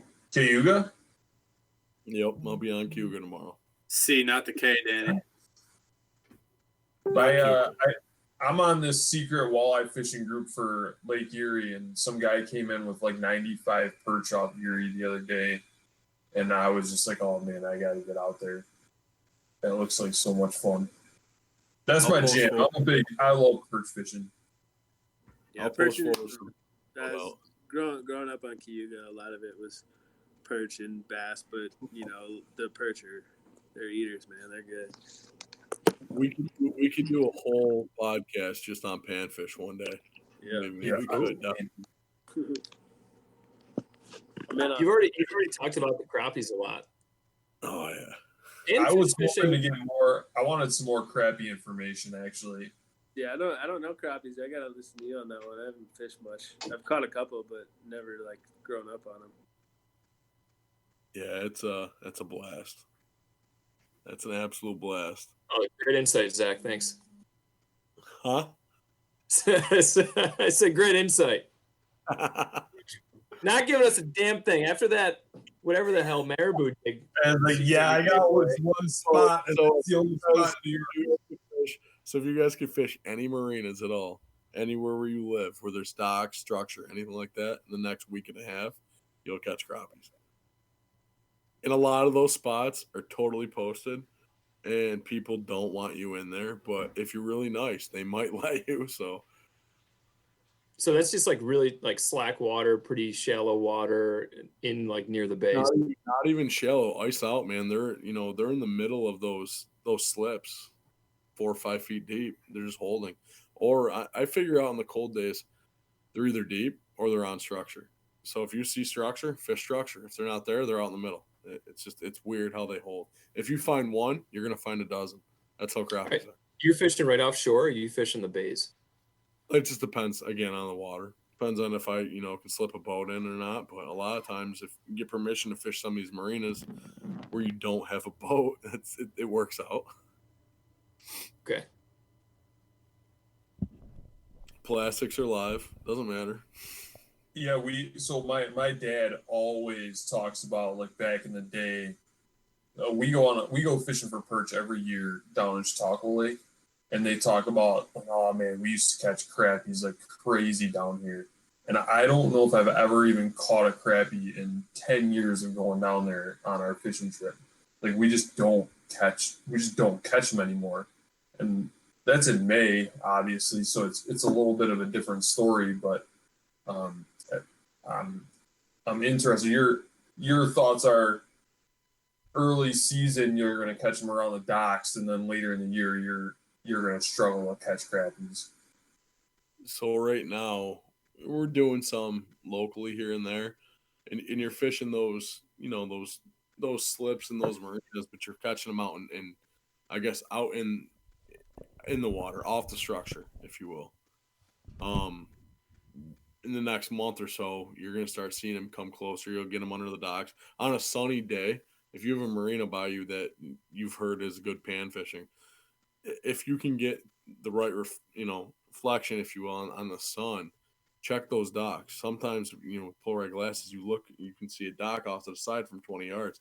You'll see like 50 fish under there. They're not all bluegills. You know what I mean? And that's one of those things with pan fishing. It's those little small slips, stagnant waters, anything there's a little pipe or culvert by, it's crappies hold early season. And like I said, the next into May is when it's really good, and April gets good. Just depends on the temp. This year it's early. It's kind of today up here in Oswego it was 60. So I mean, as long as that water temp starts turning, those back little bays, you're gonna find panfish, and that's the great thing about it. Perch, you'll find them right now. You find them in, like on Cayuga, you fish the channel. It's not very deep, where we're at. So everything around you is 6 to 8 feet, and you fish the 13-foot spot. That's where the perch are. Did you say Oswego? How'd you say that? Oswego? Oswego? Schwega? Oswego. That's what you said. Oswego. Oswego. You pulling those perch out for fish fries? Say that again. You pulling those perch out for fish fries? We fry a lot of fish, but I'll be honest with you, put them in the, bake them, man. They're great. Little buck season, Poor man Butter. shrimp. poor man Butter shrimp. and Montreal chicken seasoning. Pork Butter and ribs, Montreal chicken. It's the best Poor thing man ever. shrimp all day. You boil them up, you throw them on ice, throw them in the freezer for 20 minutes, pop them out, you're good to go. That's it. Fucking feed him. Oh my god. You ever smelt, Jessica? You know what? Not a lot. So Oh, up on Jessica. lakes up north, you will through the ice. We don't find them much anymore. Dipping them, obviously, you'll pop them through the ice on some of those, Adirondack lakes.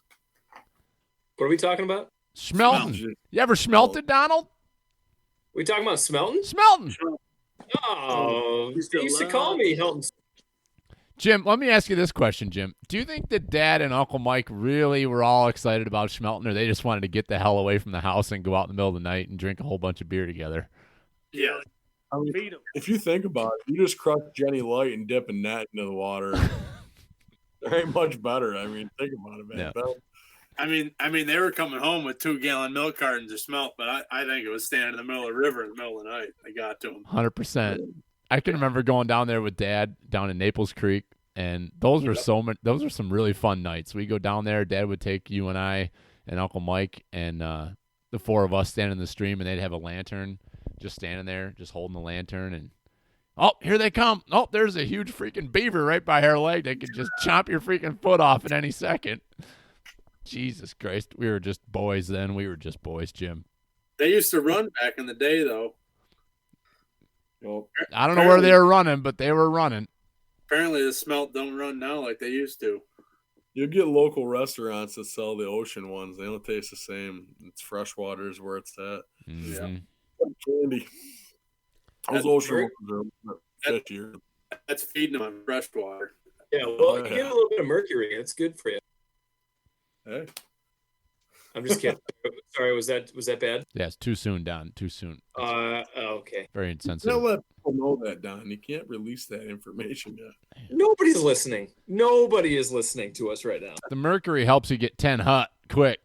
Oh, damn it! If you're waking up in the middle of the night, your mercury level's high. Facebook right now. What'd you say? We got 10 people on Facebook right now. Oh, we had 25 at one point. Get out of town. We got Yeah, 11. We got 11. I really screwed the pooch on posting the doing it on my personal Instagram account live, not Pertnear Outdoors. I fucked up bad. Stupid, Bill.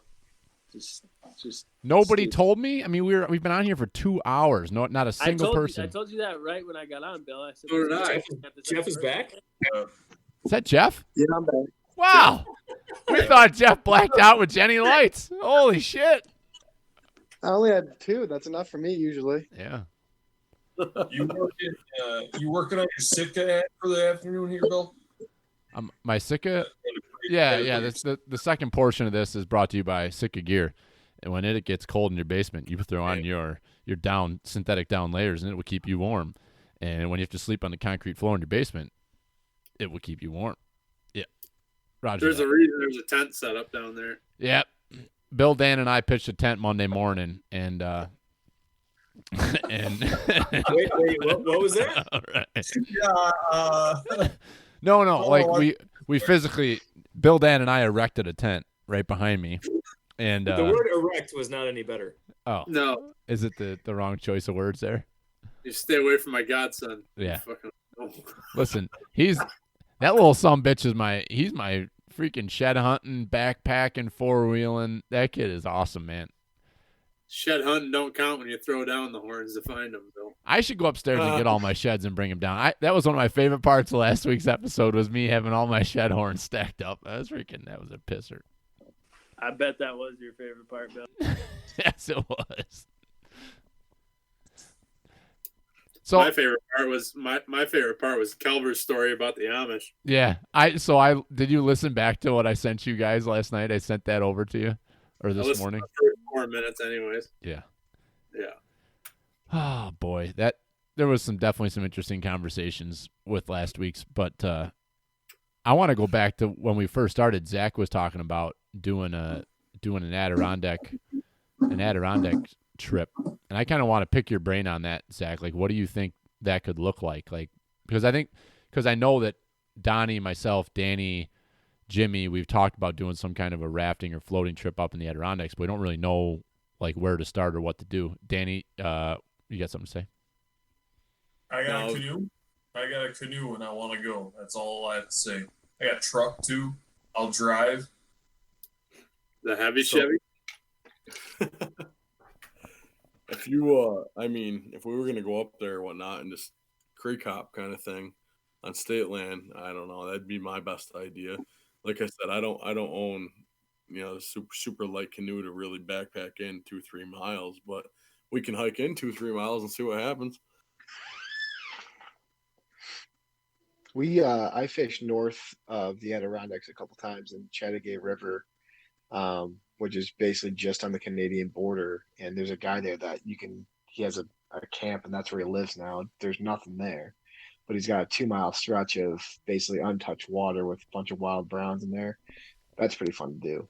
We've done that a couple times, but that's 5 hours away. So it's worth it if you're gonna go for a few days though, and make a trip out of it. It's pretty fun. You just hang by the fire and drink whiskey all night and pass out and hang out.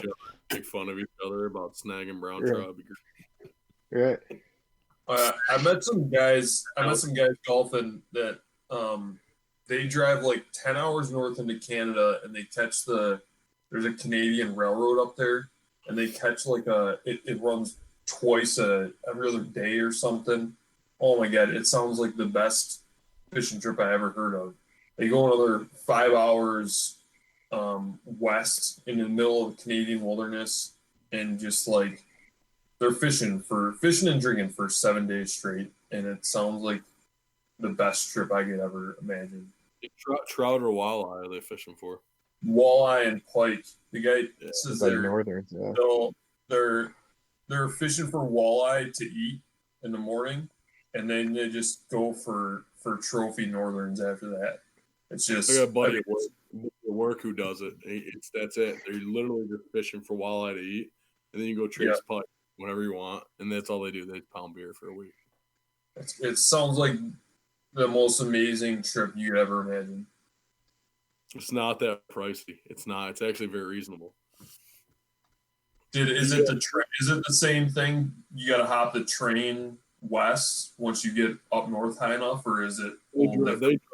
They drive way up there. I can get the name of the outfitter they use, but your boat, your gas, everything's included, and literally you just whatever you want to do. You want to do shore lunch, you want walleye for breakfast, lunch, and dinner, you can. Obviously, bringing fish back across the border is a little weird, but it's you pick up your beer and you just go, and it's out in the middle of nowhere, and you're fishing pike and you're fishing walleyes. That's it. Yeah, it sounds like about as good as you can get for non-moving water, anyways. Can you keister that? Can you keister that fish to get across the border? Billy, I bet you. Hey, Bill, I'm asking for a friend. What does it mean to keister a fish? Let's see. All right, Bill. Urban Dictionary. Do you kill them before or after the keystering, Bill? Keystering, Bill. It's not important to this conversation. Oh, that's a great question, because is it ethically okay to keister a fish and Zayler's ass kill it? Because that would be a high level of suffering if you keistered a live fish in Zayler's ass. I agree, Don. That might be the worst thing you could do to anything ever. I want this post tomorrow morning. Sure. While I'm fishing on Cuba Lake, I want tomorrow morning for near outdoors. I literally want the dictionary definition of keystering. Okay. You got it. You got it. Where are you going on Cuba tomorrow, Zach? Say that again? Where are you going on Cuba tomorrow? We're going to go out of Mudlock. I've never launched there. I guess it's a new launch. The state launch is super low, I guess. Is that Cayuga or Cayuga? Cayuga. The other one's Cuca. Cuca. How do you mess that up, Jim? What are you Aren't they different? fucking drunk? I'm trying to verify here. Where are you targeting, Zach? You going after Lakers? No, we're going to fish perch tomorrow. Oh, cool. It was in between fishing the Salmon River for steelhead, the dropbacks, which I'm really kind of bumming. I kind of wish we did because I think it's going to be a good day. But the perch bite's been pretty good. It's hard not to go. Do you know? Especially when my wife's going to let me where the fish. Boy Scout camp is? Out there on Cayuga. Yeah. Is it around the state launch or no? It's closer to like Taganic Launch. I know where that is, but I don't think I've been down there. No. A little ways down it. Yeah, you should look up the Boy Scout camp there. There's like a little cove off it's a little tributary to Taganic Creek. Taganic Creek? It's probably Taganic Creek. But there's the Boy Scout camp there, that little cove. There's a lot of perch in that area. There's a couple holes in there that, like, if you hit the hole, you're on it. Right. Yeah. Hey Rob. Hey Rob. Yeah. Do you remember that time when Donnie and I came down to visit you and we went and had cheeseburgers and we ate those huge cheeseburgers? You remember that? I remember that, Bill. I do recall, Bill. Bill, I went down there about a month ago and ate some cheeseburgers with my wife. Come on. Yeah. Yeah. Bill, you want to hear the best thing ever? I'm driving out. I think we're going to Summer's parents' house. We were like out in the middle of nowhere, Colorado, and Donnie sent me a picture of the placemat, which right now has the 40-year anniversary of my family. So I'm on the placemat. Come on. And so Donnie sends me a picture and he says, "You're still on this thing?" And so I was laughing about it. Like 10 minutes later, my cousin texts me and he says, "Hey, your college roommate left his credit card here. You got his number?" Oh my God, that's hilarious. That's awesome. And I thought that was the funniest thing ever done. I can remember All right, being super hungry there for some reason. I don't remember why. I just was like, man, I'm hungry. And then I was like sleepy. Sleepy, yeah, happy, hungry, sleepy. Yeah, were you ever giggly? You probably weren't giggling. No, never happened. Never been giggle. No. I actually think you're pretty, if you, hypothetically speaking, if you were to ever eat an edible and go fishing, I think you'd be pretty good. Yep. Hypothetically, I'd never seen anyone do this before. Oh, man. I think so your level like, of focus. like hypothetically, if I was to go trout fishing in the Rocky Mountains at a spot called the Herman Hole, and I was to have an edible, hypothetically, there's people listening to this that, Mom, I love you. This is all my mom. Mom just posted. She's got the monkey face with her. Right. Paul Harvey's Hypothetical. But then you have a scoop. Doesn't know about the Herman Hole. Yeah, you go to the Herman Hole and you have a Scooby snack, and next thing you know, you're just hauling in trout. You're just filling your game bag. I don't even know what I was wearing. I was just, man, those fish were just jumping onto my hook. Knocking them bitches back. I love you, Mom. You're the best. She's in it, ride or die. I mean, it's 10 o'clock at night, and we've been going for 2 hours, and Paula's still over there freaking strapped in. She's the best. Is she still watching? I can't believe is she the only viewer? I think so, and that's all that matters. I do this for my mother. That's if anybody wants to know deep down why we're doing what we're doing here at Pertnear Outdoors, it's for my mama. That's why, right? Do you think she's Googling the difference between like mono and fluorocarbon, liters and like Shot line. She's looking at shot marabou and like blood Not run kissing. and shit? My God, these comments. Do you think she's looking up like carpet snakes? What do you call them, Jeff? She definitely carpet spider. Carpet spiders? You think she's looking those up? Paula, please don't Google carpet spider. Don't do it. Don't do it. Urban Dictionary, Google Scooby Snack. Urban Dictionary, carpet snakes. Carpet spider. I tell you what, I just cracked my last beer, and I'm out after this. Like straight up. 3/4. This is the last bush light in the house. We're quarantined. Hey, so we I got people hanging with us here. We got Z-Man just joined. What up, Z-Man? We got Brian Godfrey said I'm only on because I haven't run out of vodka yet. I love this. I mean, we've got. I got BV, Brian. God damn it, I got BV. Yeah, well, Big Jim. I'm only here because I haven't run out of vodka yet.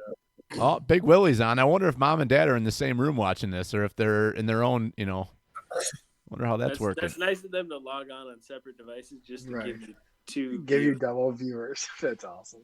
That's really considerate. Mom, Dad, Paula, big well. Oh God. So what Billy, else? What else do we want to talk about? I want to know if you had your own streamer pattern, Billy. What would you name it? Oh, good one, Bill. Bill, get creative here. You can go wherever you want with it. Do you want me to come back to you? Slick Willie. No, that's too obvious. I got a big hard hitting question. So for the everybody. streamer. Let's go back. Streamer is the thing that Jonesy. That's that big fluffy thing that Jonesy had, right? Yeah, That's right. Okay. What do I want to name that? Yeah, so streamers technically, Bill, tend to get some more frisque names.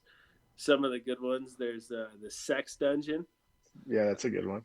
Sex Swimming Dungeon. Jimmy. Swimming Jimmy. I was gonna say No, there's gotta be a that is Jimmy the one. name of that You is the could name go of the anywhere. block. You can That go is the anywhere. name. You There's can't name it Swimming Jimmy. There's the Meat Whistle. There's a Sex Panther. These are good.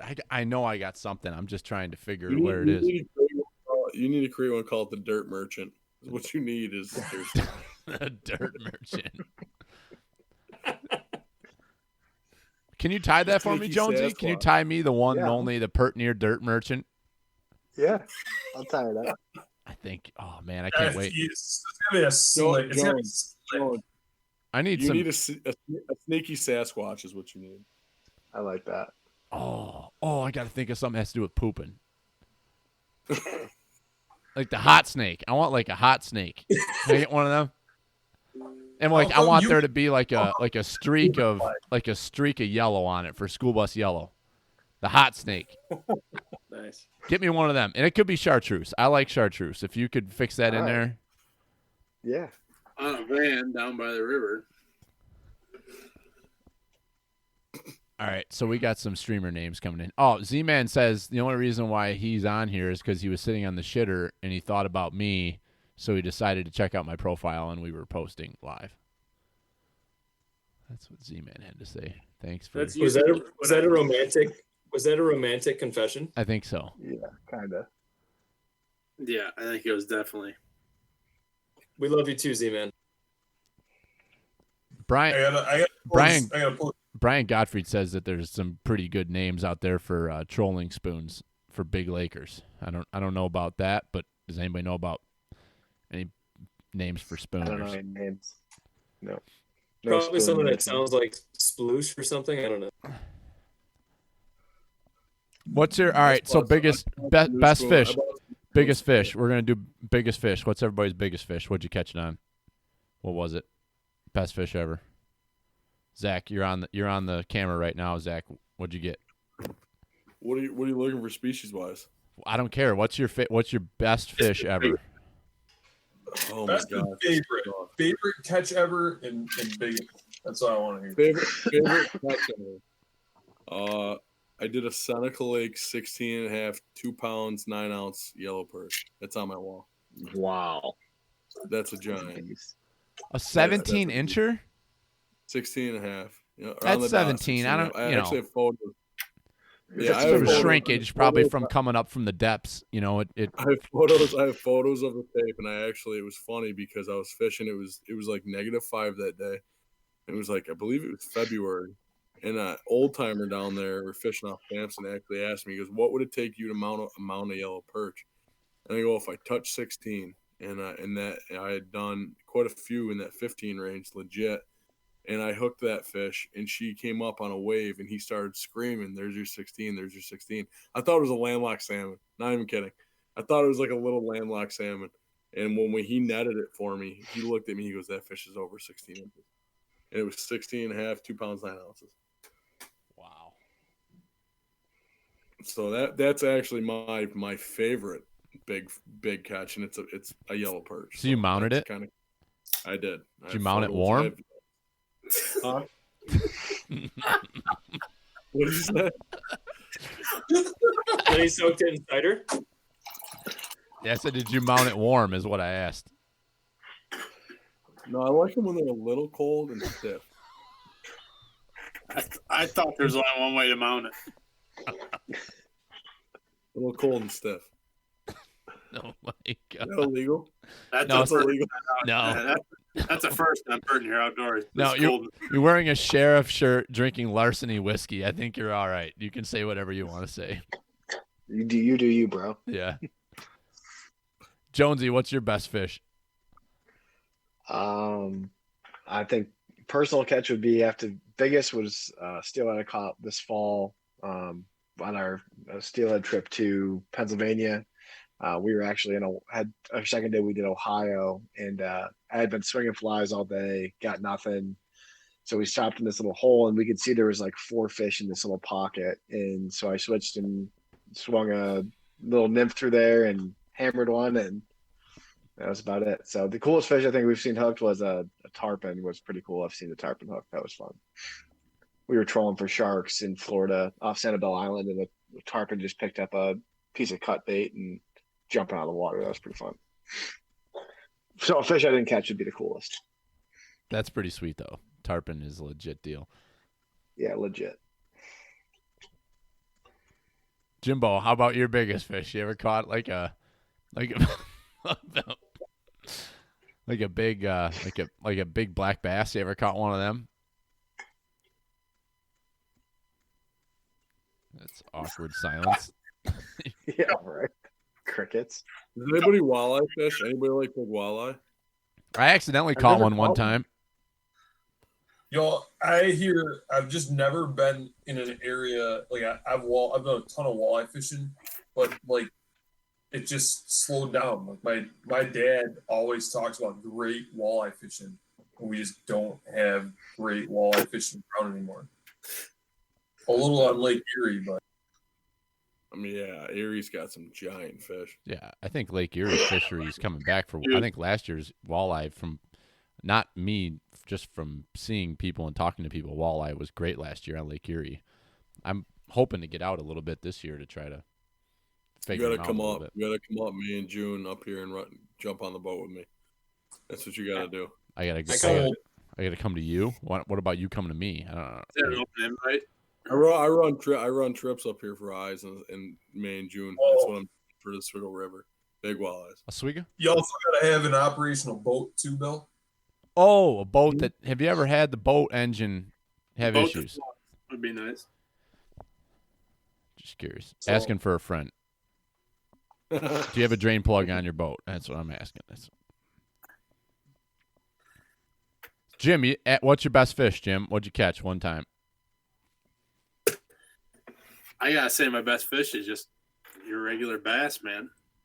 Yeah, that's how you know you're not a good fisherman, when you don't even have a good fish to talk That's about. why I haven't had much input on this thing, because bass is about the only fish I catch. Jimmy, remember in college we used to go down to that guy that used to work for us and grab his duck boat and go fishing? Yeah, That was a blast. Run the trolling motor. And then remember the trolling motor died that one time? We had to row back. Jeff, we used to run around Powder Mill Park and trout fish. We didn't catch That's right. shit. No, terrible. So you've graduated from that, right? Yeah, I catch a few more. 1, 2. Except when Donnie came out, we got skunked when Donnie came out. I felt bad. Bill was there for all 32 minutes. That was like that was one of the coldest days of the winter for fishing. There was like it was ice everywhere. It was born. That's me bad. Yeah, it was good to You've get. got to have a Pertnear Outdoors trout fishing derby at a local Oh, yeah. fishery somewhere.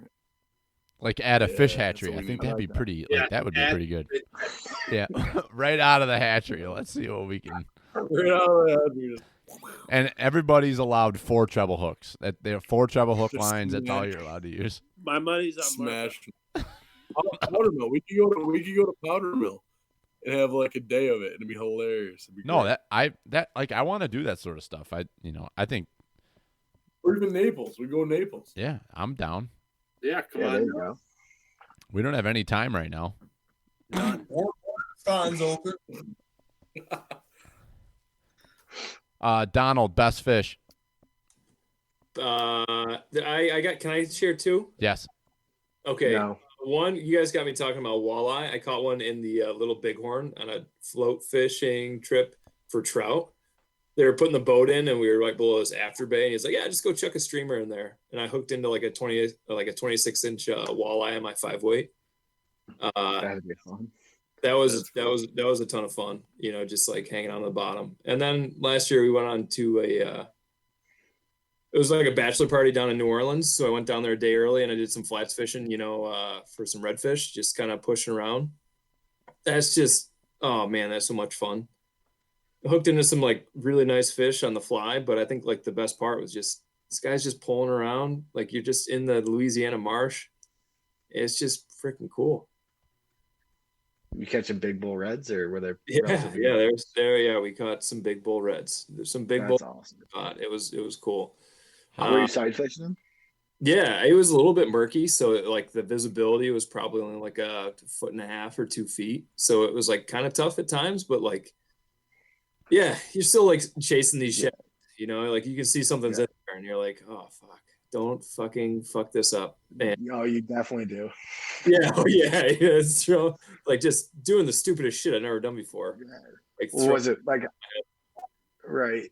I mean, were you like? Could you see like their head wakes and stuff like that? Was that what kind of what you were looking for? Was it that shallow, or were they feeding? Wake, no. Just basically outline. Like it was. We were fishing like 2-3 feet of water, but like visibility, probably wasn't all of that. So you know, you're just kind of looking for like outlines and shadows moving. Gotcha. Yeah. Just throwing at big dark objects in the water. Yeah. You know, something where like the guy's screaming at you like, "Oh, it's 11:30." No, 11:30, and you're like, "Dude, oh my god, dude." Yeah, that's just... I'm looking over here. I don't see anything. Where is it? And like, no, fucking throw. I'm like, all right. I have an important question about your experience down there. Did you see Shelby Stanga, and was there any cedar cypress floating in the water? Yeah, to everything. I don't know what the fuck you're talking about. And you need to get cultured, boy. That's what I'll tell you right now. See the History Channel, you fuck. Cedar cypress? Cedar cypress. Cedar cypress. I didn't see her do anything. Yeah, you cedar, you cipher. Should I cedar and cider? Yeah, you've done that. Absolutely. is that what you're talking about? Oh, okay. Imagine see it now. Oh, imagine seeding her and siding her. Oh boy. Okay. Fucking breeding them. That's what I was talking about. Yeah. Hey, Danny boy, you ever caught big fish before, or you just what do you do? I don't know. I caught a few. Oh boy. Boy, that's not good. You want a sailor story, or That's the thing about fishing. You don't need to catch anything. You just have memories of it. Center. best fish ever or trip? We had a bunch of the guys rented a boat up in Cape Cod, and we caught some striped bass, and I mean, great. I fell off the boat at one point because I was so drunk, and I mean, it was a lot of fun. That was on the dismount, though. Yeah, it was after the trip, but I did fall into the water. It was not good, but we caught some big striped bass, and I would say that was maybe the most fun or memorable fishing trip of my life, and probably the biggest fish I've ever caught too. I think what was cool about that is that on most days, I was talking to a buddy out off Cape Cod. You'd be jigging on the bottom and you'd be like kind of slowly trolling, but the fish just weren't where they were supposed to be. So there's this like big rip current when the tide comes in. So you got this rip where like the boat is getting thrown around and you're like fighting the water the whole time. And you're just yanking these octopus and squid patterns like as hard as you can off the back of the boat. And we were just getting freaking tossed around, but it was a ton of fun. And that boat driver is literally, he's got you on, so we're between Martha's Vineyard and the edge of Massachusetts, and the tide is coming in and just ripping through that small area of water, and the depth comes up too, so it just rips through there, and there's just this, it's probably what, a 10-foot wave that comes up, and so you're staring a 10-foot wave in the face, and your boat is dipped down into the bottom of that wave, and you're just kind of like trying to come out of the wave, and the water's ripping through, and you're just ripping jigs through that current. And Just it was fucking one of jigging the it. Yeah. It was ridiculous. Are you using drop There's- shot in that situation, or what's the like? What are you jigging? He was drop- feeding. Like a big football head jig? Like what? Like a half ounce or 3/4 ounce? No. Squid. Yeah. Danny? I'm sorry. I'm not. I don't mean to not. You know. No, that was a Craig messed. You know, if you were there, Bill, you would have known. No, Craig yells squid at things. I get it. That's a good. Yeah, he does. When did you start that story? Was that a long time ago?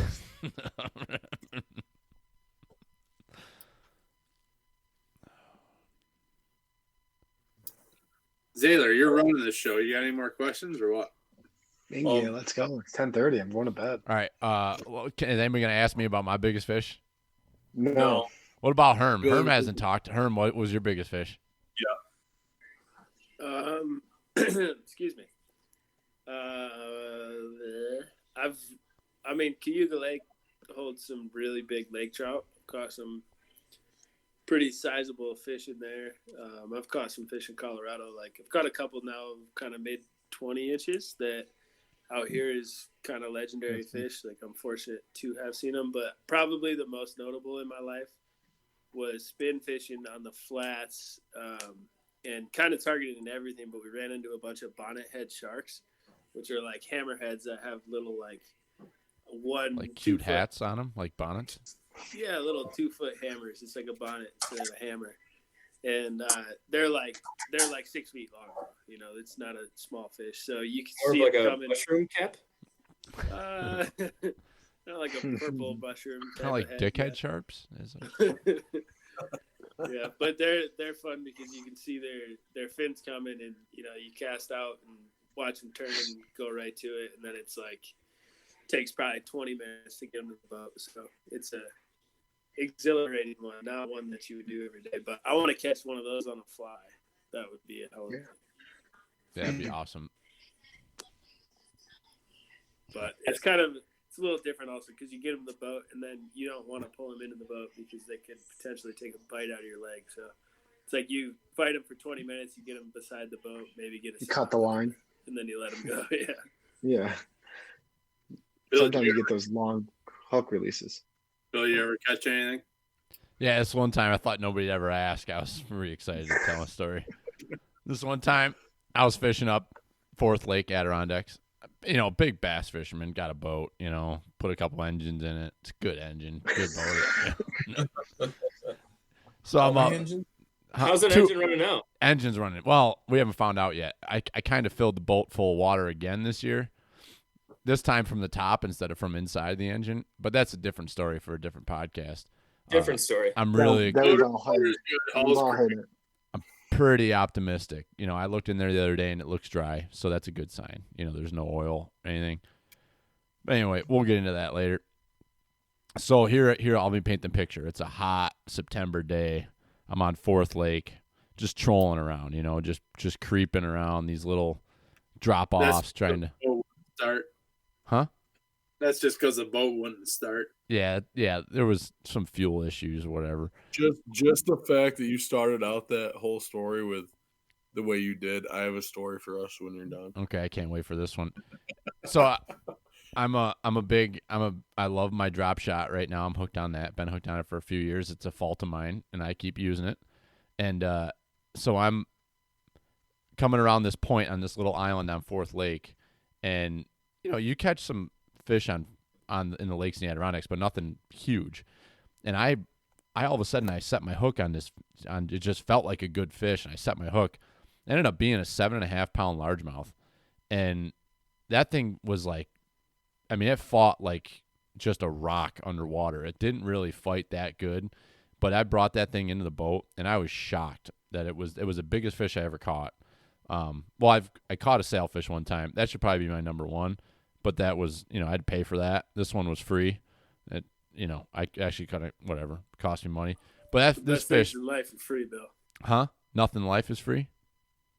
No, the best things in life are free. Oh, okay.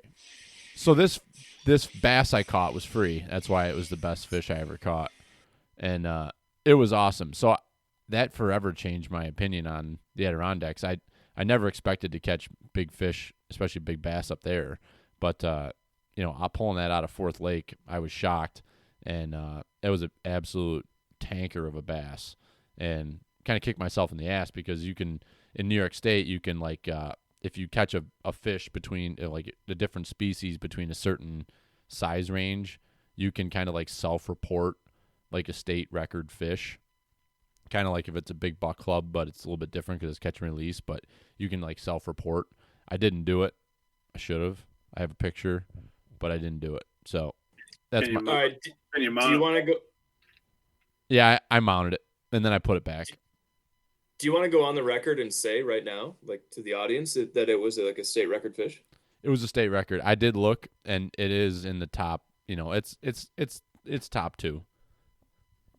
I'm just kidding. It's not top 2, but So like by a 7.5 top two, you mean largemouth is a it's good. state That's a record, or it's number 2.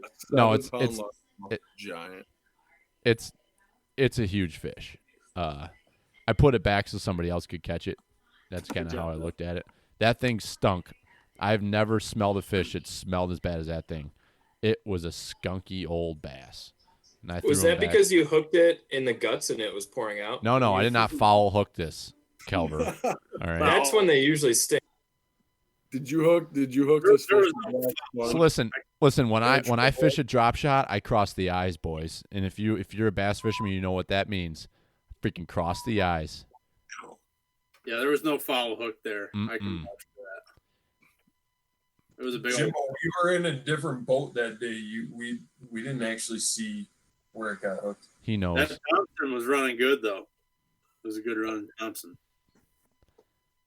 It was. You were running hot. Yeah. We were running. Zach, Was this on? what's your boat story, Zach? All right, I'm not getting into like minute details because I don't know if I'll get in trouble for this or not. But I was working. You're a man of the law. You're not gonna get in trouble. Yeah, I was you working can, as a police you can arrest officer. yourself, sir. I have a buddy of mine who was DEC, and we're working together. I'll say the body of water. It was Redfield Reservoir, and we put a flat bottom boat, literally a flat bottom like Tracker Grizzly, something you would literally see like, any other weekend warrior in fishing for panfish in the water, and we were just looking for simple violations, registration, stuff like that, PFDs, and we. Anybody ever been on Redfield Reservoir? For one thing, anybody? No. Frozen. Only on a snowmobile. Yeah, on a snowmobile. So the islands and whatnot. You can go behind the islands. Yeah. And it was one of the first bluebird days of spring. It was warm, probably 70-ish. Gorgeous day. We're like sitting there in this thing. We got our snacks out, our lunch. We're like, wow, it's super nice just to be out, and it's not like 20. Come around a big cove. It's the first day that people are actually trying to swim a little bit. And we come around one of those islands. I look way ahead, about quarter mile. Like, oh, there's a boat. Somebody fishing bass or something. Let's go check them out. And we get like 300 yards from that boat. And I'm looking. I'm going. I go, that dude ain't got no shirt on. He ain't got no pants on. He's on the back of his boat. And my buddy man, he's at New York State DEC, and we're going closer. And I'm like, something's not right. So we go like 40 yards of this boat, and this guy jumps off the back diving platform of his boat, and he jumps into the cabin of his boat. It's all open. There's nothing he can hide. And I'm like standing up, and I didn't know what to do. I'm looking at him and go, sir, you all right? You all right? I thought he fell for a minute. He's like, no, I'm good. And he's sitting there, and he's got a G-string thong on, and balls are just hanging out there in the wind. As much as everything's cool, and he's wrapping himself up, and I didn't know what to say. Did you take your clothes off? That's what I would have done. So he had a fishing pole, so we're like in the boat. So I thought he was fishing. Well, I start looking over. He's got like these 1980s Polaroid, the big square Polaroid glasses on there like this, and I'm looking at him, and dude looks like straight out of a mob movie. Not even gonna lie, literally looks like he's from Casino or the guy, that kind of movie. slick back hair. He's doing his thing, pot belly on him. He's got this G-string on. I'm looking at him, and when we were rolling up on him, he was moving all weird and shit on the back of the boat. And as we rolled up on him, I realized that he had some 1980, 90 Hustler magazines spread out through the whole boat in every direction of the boat. And as he's handing my buddy, who is an officer, his registration and his license, I then clicked on what he was moving and doing on the back of that boat in vigorous movement, fast and jumping up and down and making some crazy motions. That was pretty awesome. I didn't know what to say. He was feeding the geese, wasn't he? Feeding the geese. He was feeding it. Didn't know what to say. He handed a license to my buddy, which he then dropped. And then Was it slippery, or why did he drop it? Picked it up with some paper and gave it back to him. And we then looked at each other, and I'm like, we need to leave. So we just pushed off, and I said, "Hey, brother, you have a good day. I ain't gonna bug you." And that was it. And that was kind of cool, I guess. And he's been telling that story ever since. Yeah. Oh, man. Bluebird Day It works every time. Scares those cops away. Bluebird Day, gorgeous out. I mean, he was doing his thing. I don't know what to say. I don't want to bother him. So we left. I'm like, hey, we got to leave right now. We got to get away from this. This is what we need to do. Yeah. And that's what that was. You did the right thing, sir. I thought so at the time. And I mean, the coolest thing was that they were literally the earliest Hustler magazines I've ever seen. I'm talking like way back when. Good reading. Good recipes. Yeah. Oh yeah. Good for him. Good for him. You ever been to Pirates Weekend? Oh boy. Holy I've heard a lot of good stuff. Yep. Oh, it's fantastic. Yep. A lot of nice boats, I'll tell you. A lot Yep. of nice boats. I feel like that was a great story to end this thing. I think so too. Old man feeding the geese. A bluebird spring day. Good for you, man. Good for you. Spring day. Vodka clear water. He looked like Robert De Niro from Casino. Not even gonna lie. He literally looked like he's from Long Island. Oh. Has a place up here. Whatever. Cool. Oh, we got a new invite from Brad Godfrey. The Rock City Strut and Putt. John Peterson just joined here on Facebook. Johnny boy. Johnny boy. Johnny caught a big old walleye last year. I think he won some money. Somebody got bronchitis over there? I love walleye. We need to do a walleye show. We're gonna do a walleye show. How about that? How about it? Gravel sharks. So Brian just posted up the golf event they're gonna do. It's called the Strut and Putt, the Rock City Strut and Putt. It's in Spencerport in June. That's gonna be a freaking blast. Benefiting on WTF. All right. What does everybody say? Everybody good? I appreciate everyone's time. This has been awesome. Almost 3 hours, but it's been a fantastic conversation. Fun to get everybody together. Danny, I just want to say you did just incredible, holding this thing together, giving us direction. You've come so far in such a short period of time. Let the ship go away. Just start to finish. You let the ship. He's asleep. Yeah, Danny blacked out. We love Danny. He's going to piss the bed tonight. Or you are. Yeah, I'm going to pee my pants right now is what I'm going to do. You're going to piss the tent tonight. Yeah. I should sleep in the tent tonight. That'd be hilarious. Make sure you use that synthetic bag. Yeah. Yeah, that's right. It'll dry out quicker. All right, folks. Thanks for joining. Appreciate it. And remember, keep feeding them. And put your life jacket on and don't keep Hustler magazines around the cockpit of your boat. Wash your hands. Don't wear G-strings. Or G-strings. All right. If you're 300 pounds, I'll do it. If you're 300 pounds, it's all right. Nobody's going to give you any trouble. Thanks, boys. Keep feeding them. Catch the big one tomorrow, Zach. I'm going to try. I'll send photos. Yes, please do. Tag them. See you guys soon. See ya. Thanks. Bye.